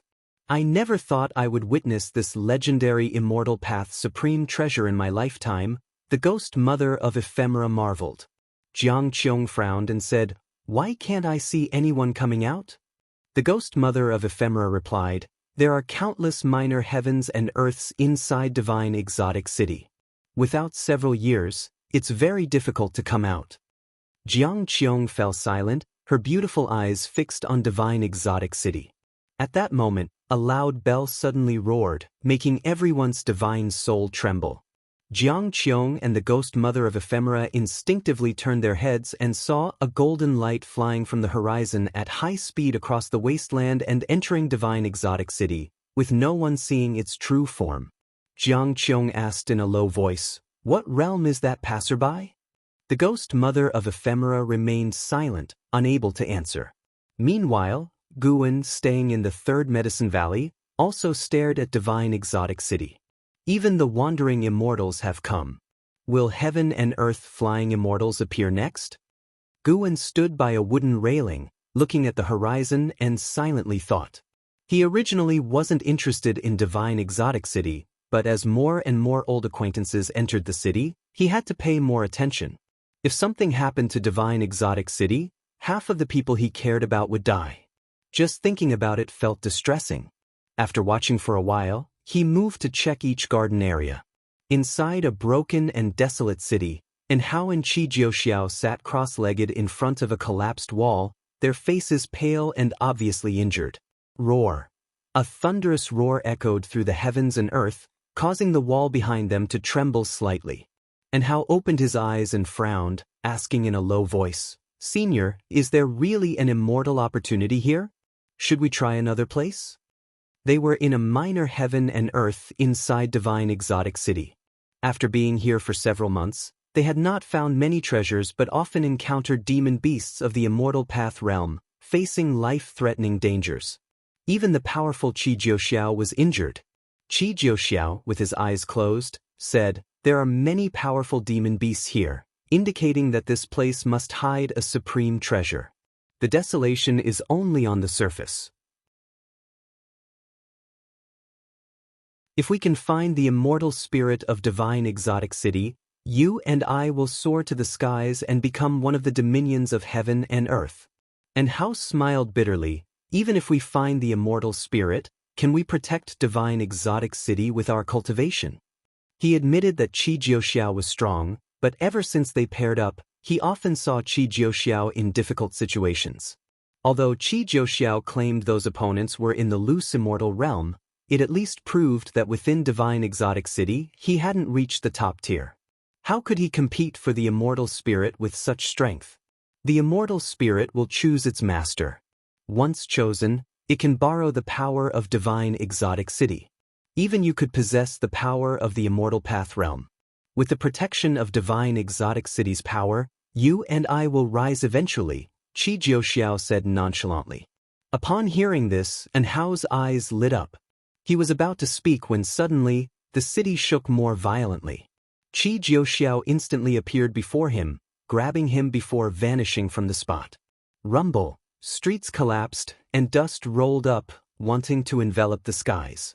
Qi Jiuxiao and Hao reappeared in the air. Looking closely, the world was submerged in rolling dust waves, and the dilapidated city below seemed in danger of being swallowed at any moment. "Qi Jiuxiao, long time no see." An eerie voice rang out. Upon hearing this, Qi Jiuxiao's brows furrowed, and he said in a deep voice, "Qin Xuanin, you indeed came." As the words fell, the dust waves ahead suddenly parted, and figures emerged from it. Leading the group was a man in blue robes, graceful and proud. "Do you dare to come alone to our 6 Stars Caves territory? Do you seek death?" Qin Xuanin stared at Qi Jiuxiao, a cold smile on his face. Qi Jiuxiao gripped Hao's shoulder with his right hand, and in his left hand he condensed the dragon-slaying spear. He pointed the spear at Qin Xuanin and sneered, "What? Do you think you can defeat me with a few helpers? Have you forgotten the cowardly look when you knelt before me 100 years ago?" Upon hearing this, Qin Zunyan's eyes turned cold. With a roar, the dust waves behind them dispersed, revealing a terrifying giant demon. It was an elephant demon with a head as huge as a mountain, black skin, blood-red eyes, and scars covering its trunk. Its 2 tusks were like mountain ridges dispersing the dust waves below. Meanwhile, in another minor heaven and earth within divine exotic city, under the clear sky, Zhang Buku and Liu walked through a vast monastery. Along the way, there were numerous Buddha statues. Some stood on demon beasts, looking heroic, while others sat on lotus seats, appearing kind and merciful. "Brother Li, have you read Journey to the West?" Zhang Buku suddenly asked. Li Ya, walking in front, hummed, "When do I have time to read leisure books?" His gaze swept forward, his brows furrowed.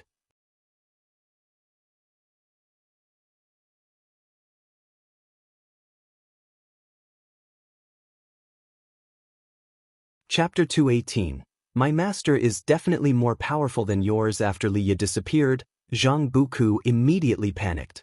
He flew into the air, and from above, the vast monastery stretched out endlessly.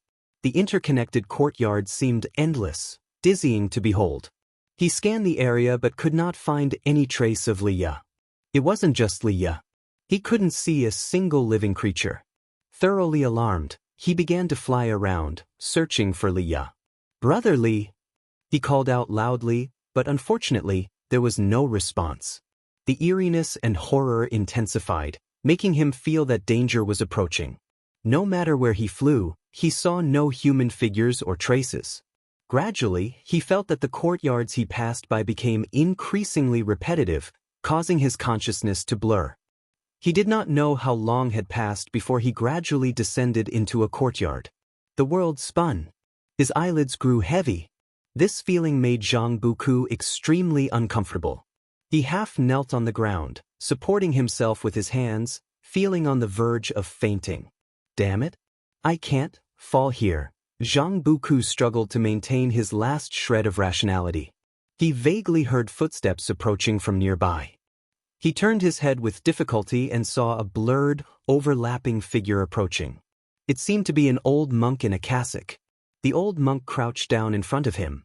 Before Zhang Buku could see the monk's face, he saw the monk's hands, bony and gaunt, like a pair of ghostly claws, with very long nails. These hands alarmed Zhang Buku and instinctively filled him with fear. A faint chirping sound came from afar, making him feel dazed as if he had heard this sound somewhere before. The old monk beside him stood up and turned to look, his body trembling, seemingly chastising something. Suddenly, the old monk's figure vanished into thin air, and he felt something land on his shoulder. His consciousness quickly cleared, and the world in his eyes returned to normal, no longer shaking. Once he was fully awake, he quickly stood up and turned his head to see a sparrow perched on his shoulder. "It's you!" Zhang Buku exclaimed with joy.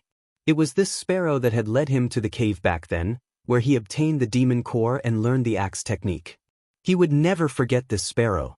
He instinctively wanted to grab the sparrow, but it suddenly flew away, landing on the courtyard wall, chirping nonstop.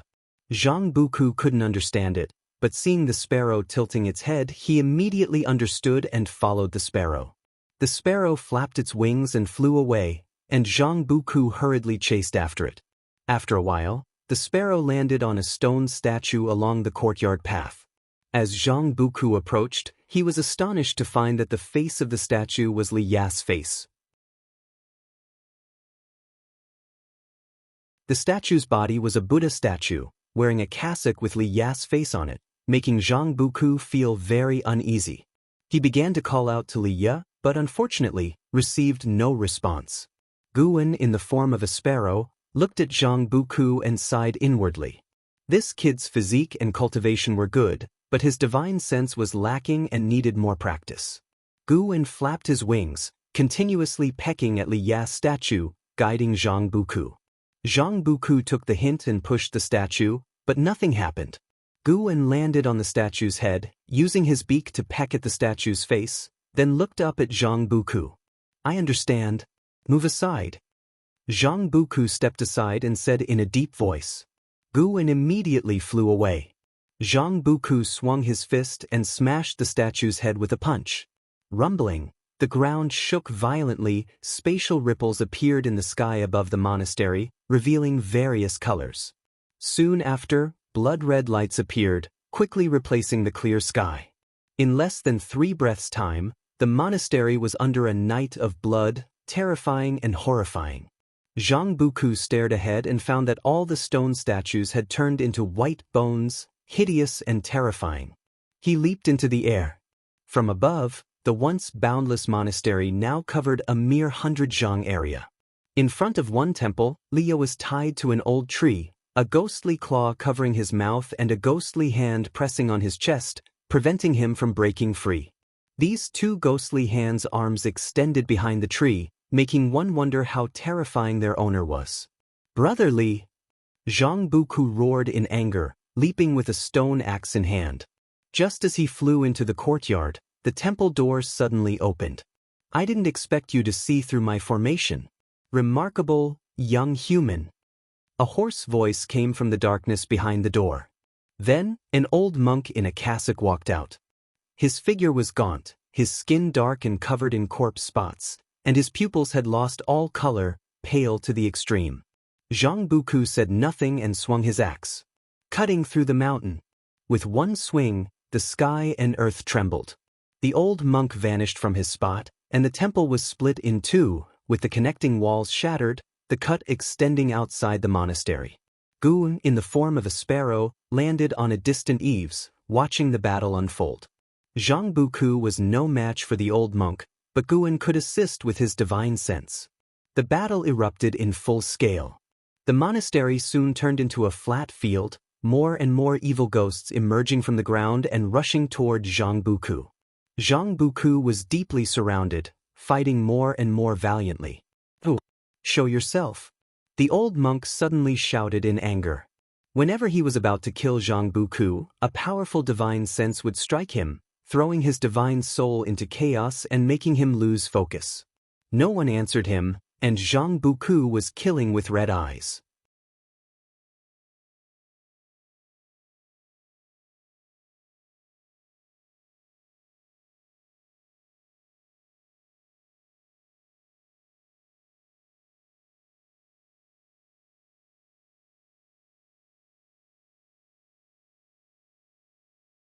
Before, he had mainly been active within the territory governed by Star Sea congregations. Even when encountering 7 Stars Spirit Realm cultivators, he rarely suffered losses. Now, coming to the territory of 7 Stars Spirit Realm, he recognized that those people feared not him, but the Star Sea congregations. And Hao turned back and asked nervously, "Senior, what is the situation now?" Qi Jiuxiao was silent, not answering, just staring ahead. Seeing his face darken to the point of dripping water, and Hao knew the situation was bad, making him even more anxious. "Qi Bei, today your disciple must die. If you insist on living and dying with him, then prepare to vanish."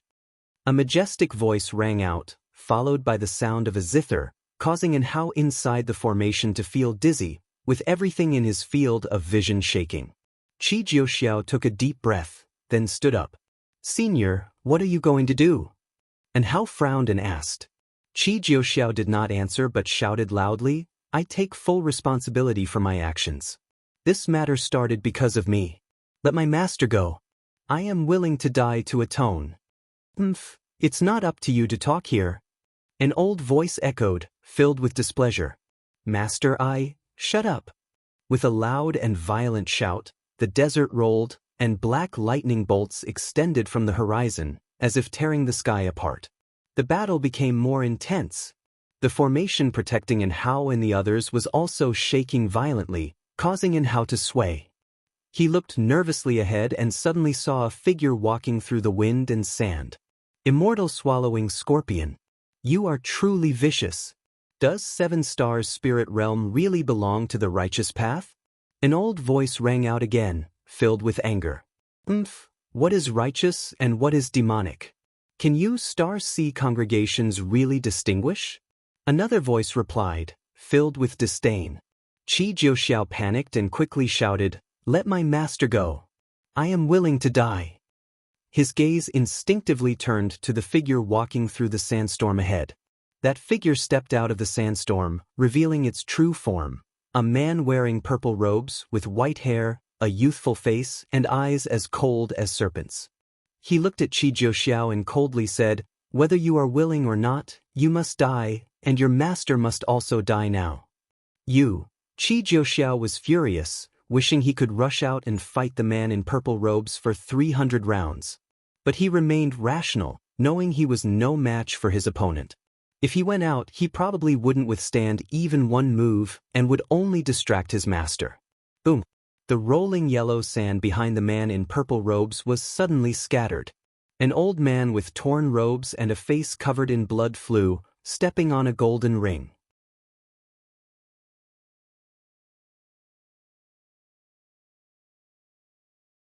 His body uncontrollably fell to his knees on the sand, and then a foot stepped on his back, pushing his spine down.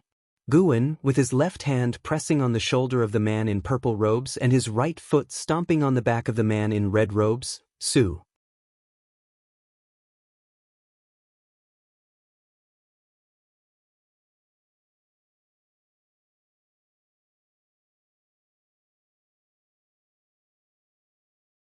He recalled Guan's previous demeanor, eyes showing admiration. A true man cultivating the immortal path should have such a presence. Elsewhere, Guan did not return to the supreme sect but instead arrived at an isolated island on the sea with one step. He appeared in the forest, quickly sorting through the storage bags of the two true lords, destroying suspicious items, and throwing the treasures into his own storage bag. As his storage bag wasn't enough to hold the inheritance of these two, he had to refine one of their storage bags. After a while, he finally left. He entered his own grotto heaven with one step, emptied everything out, and burned the 9 stars True Lord's storage bag to ashes. Although he checked and found nothing wrong, he still wanted to be cautious. After doing all this, he returned to the supreme sect. He stood on the mountaintop next to the mystic valley, gazing into the distance. Although it was easy to kill 3 wandering immortals, he wasn't at peace. He knew things were about to escalate, but he didn't regret it. He couldn't let the enemies survive. There was another way. He also wanted to find the immortal spirit of the divine exotic city and give it to someone to end this conflict prematurely. Guan had no interest in divine exotic city, despite its power, because its karma was too great. He didn't want any trouble. Giving it to someone else to follow the Star Sea congregations away would be the best result. He had visited Divine Exotic City twice and vaguely tracked the immortal spirit's whereabouts. Several days later, within the minor heaven and earth of Divine Exotic City, the wind and sand had ceased. Qi Jiuxiao helped Qi Bei, who had just emerged from the cauldron, to sit down. Qi Bei, now dressed in a clean white robe, had a pale face and disheveled hair, lacking any wandering immortal demeanor. Sitting down, he sighed.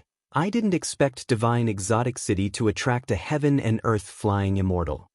And Hao's face showed curiosity upon hearing this. Heaven and earth flying immortal? Is it the legendary realm capable of traveling beyond the heavens? Qi Jiuxiao's eyes brightened with excitement. Qi Bei nodded. It must be.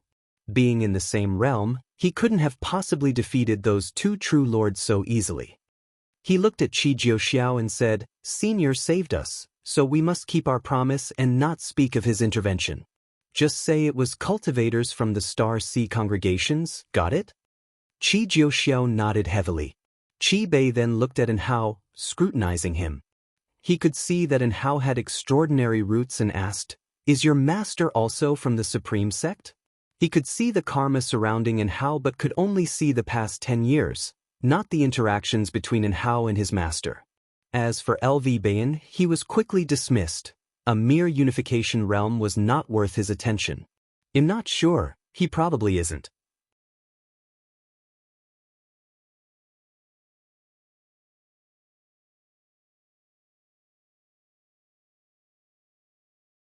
Chapter 221.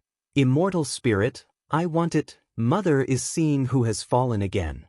The woman in the purple dress spoke slowly, her voice ethereal, echoing in the hall like the sound of spring water flowing through a mountain stream. The boy on her shoulder asked confusedly, What is there to see? People die all the time, don't they? As long as less than half of the lamps on this wall are extinguished, the fortune of the 7 stars spirit realm won't be severed. The woman in the purple dress replied, 3 wandering immortals have died recently, all from the same place. This place is close to the Star Sea congregations. I don't know if it's their plot or if someone else is causing trouble in the dark. The boy followed her gaze to the oil lamps on the wall and began to ponder.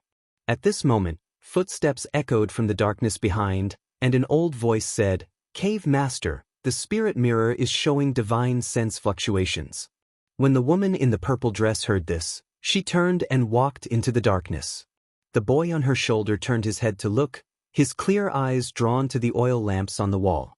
Under the night sky, in a dilapidated city, the nine-fingered divine lord sat meditating in front of a fire, with Chu Jingfeng sitting next to him.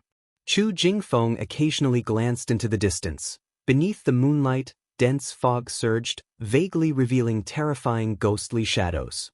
"Can you feel it?" the nine-fingered divine lord suddenly asked. Chu Jingfeng's thoughts were pulled back, and he cautiously asked, "Master, feel what?" The nine-fingered divine lord whispered, "It is approaching." "Who is it?" "The immortal spirit of divine exotic city." Chu Jingfeng's eyes widened, and his breath quickened. Since coming to divine exotic city, he had learned about the immortal spirit from the nine-fingered divine lord.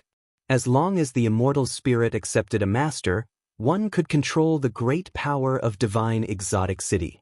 The immortal spirit's choice of master was not solely based on cultivation level, it might also depend on fate, which was why so many non-immortal path realm beings came to adventure here.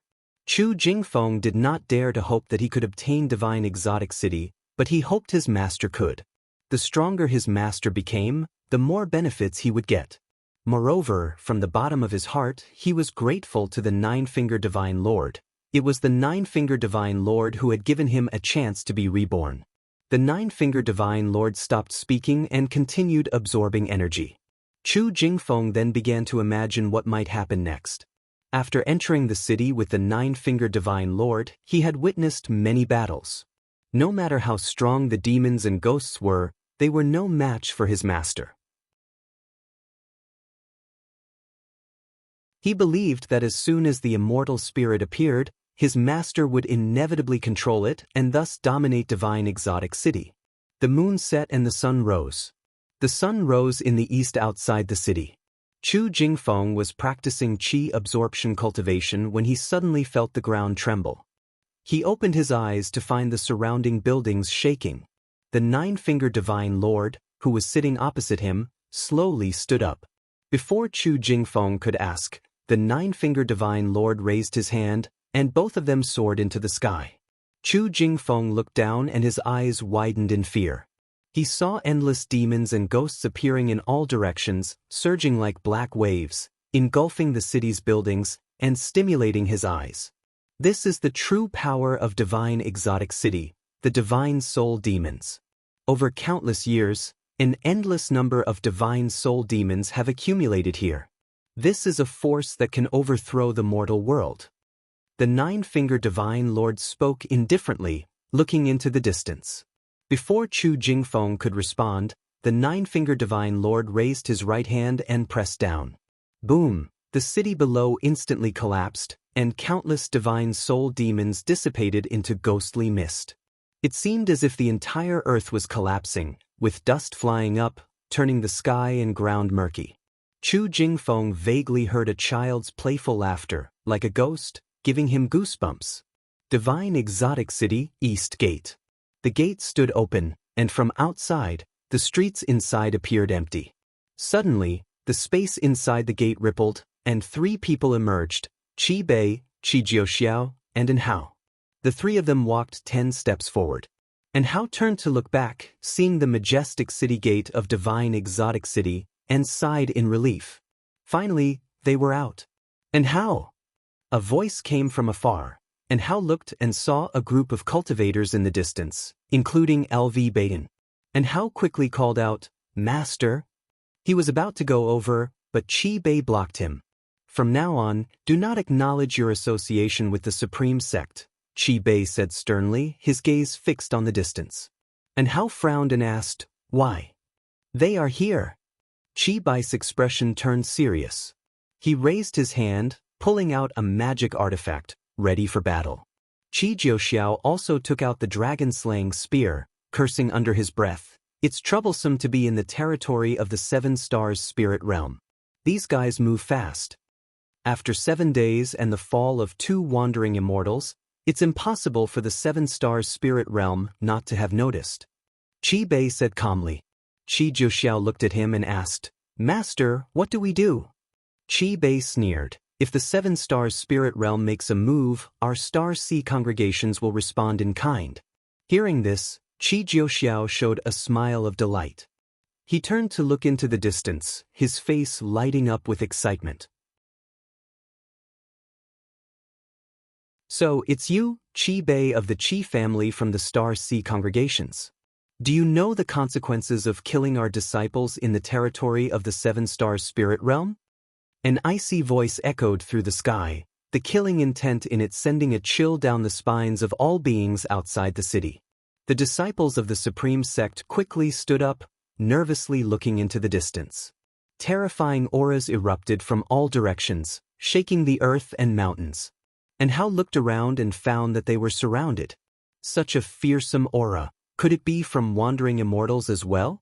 He was secretly alarmed, his eyes turning towards Qi Bei, wondering if this senior could hold out. When would the wandering immortals of the Star Sea congregations arrive? Oh, so this land belongs to the 7 stars spirit realm. I thought you had long abandoned it. A domineering voice rang out, opposing the previous wandering immortal of the 7 stars spirit realm. Qi Bei clearly recognized the owner of this voice, a smile appearing on his face. The true battle of the wandering immortals was about to begin. The world was desolate, and smoky ghostly mist pervaded the land. Chu Jingfeng stood on a gourd, surrounded by a faint light veil. His eyes were fixed ahead. The 9-fingered divine lord stood bare-chested, surrounded by fiery energy, his hair wild, looking like a war god, his posture imposing.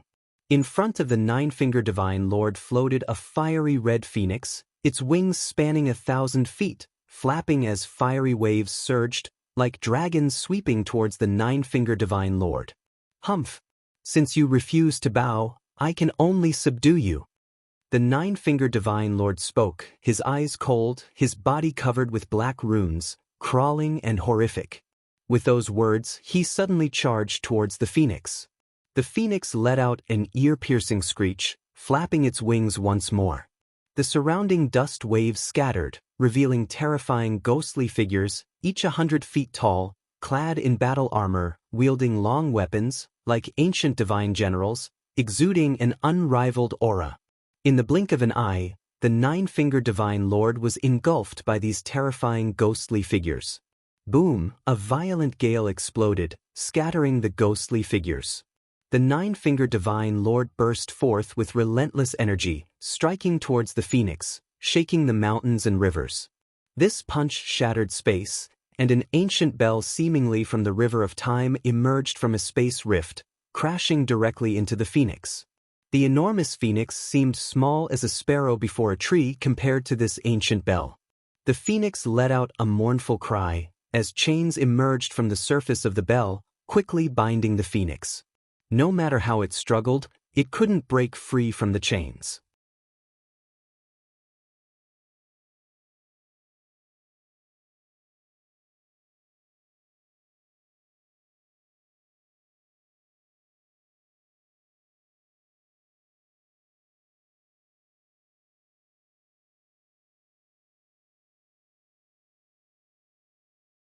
When Guan wanted to stop it, he suddenly felt its emotions.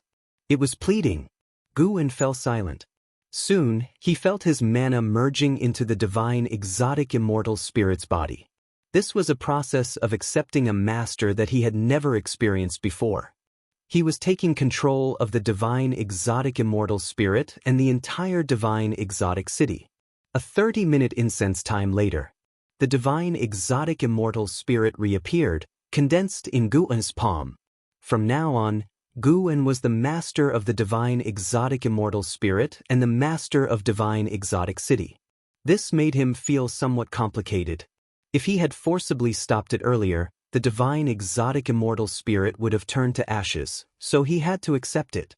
Of course, now Guan could easily squeeze the divine exotic immortal spirit, causing it to cease to exist. After accepting the master, Guan gained more understanding of divine exotic city. Even if the divine exotic immortal spirit was destroyed, as long as divine exotic city remained, a new divine exotic immortal spirit would be born. Whether it was the same one was unclear, as it resisted death much. Master! The voice of the divine exotic immortal spirit echoed in Guan's mind, sounding like a young boy. Guan asked, "Can you share your power with others, hiding the fact that I am your master, and making others appear as your master?" The divine exotic immortal spirit wiggled in his palm, suddenly transforming into a small black figure. It had no hair or facial features, just a body resembling a 5 or 6-year-old boy, standing about 10 centimeters tall. The divine exotic immortal spirit tilted its head, considered it for a moment, and said, "It can be done, but wouldn't you be unhappy?" Guan replied, "No. I want you to protect one of my juniors, but you must not reveal my presence to him. You have to pretend that he is your master." Upon hearing this, the divine exotic immortal spirit nodded obediently. Guan disappeared with it. He arrived in another realm, a dense forest where Liya and Zhang Buku were resting. Guan directed the divine exotic immortal spirit with his mind to find Liya. The divine exotic immortal spirit immediately leaped from his hand and went to find Liya. In divine exotic city, the person Guan cared most about was undoubtedly Liya. Although Liya had numerous opportunities, he was clearly far behind geniuses like Anhao and LV Xian, so Guan decided to help him. As for Anhao, whether he had divine exotic city or not, he would eventually rise. If he joined the Star Sea congregations, he would possess immortal treasures no less powerful than the dragon-slaying spear, even without a fake immortal treasure like divine exotic city. The dragon-slaying spear was highly powerful, allowing Qi Jiuxiao to display power comparable to a loose immortal. The divine exotic immortal spirit hopped along its way, its aura elusive, unnoticed by Liya and Zhang Buku as they meditated.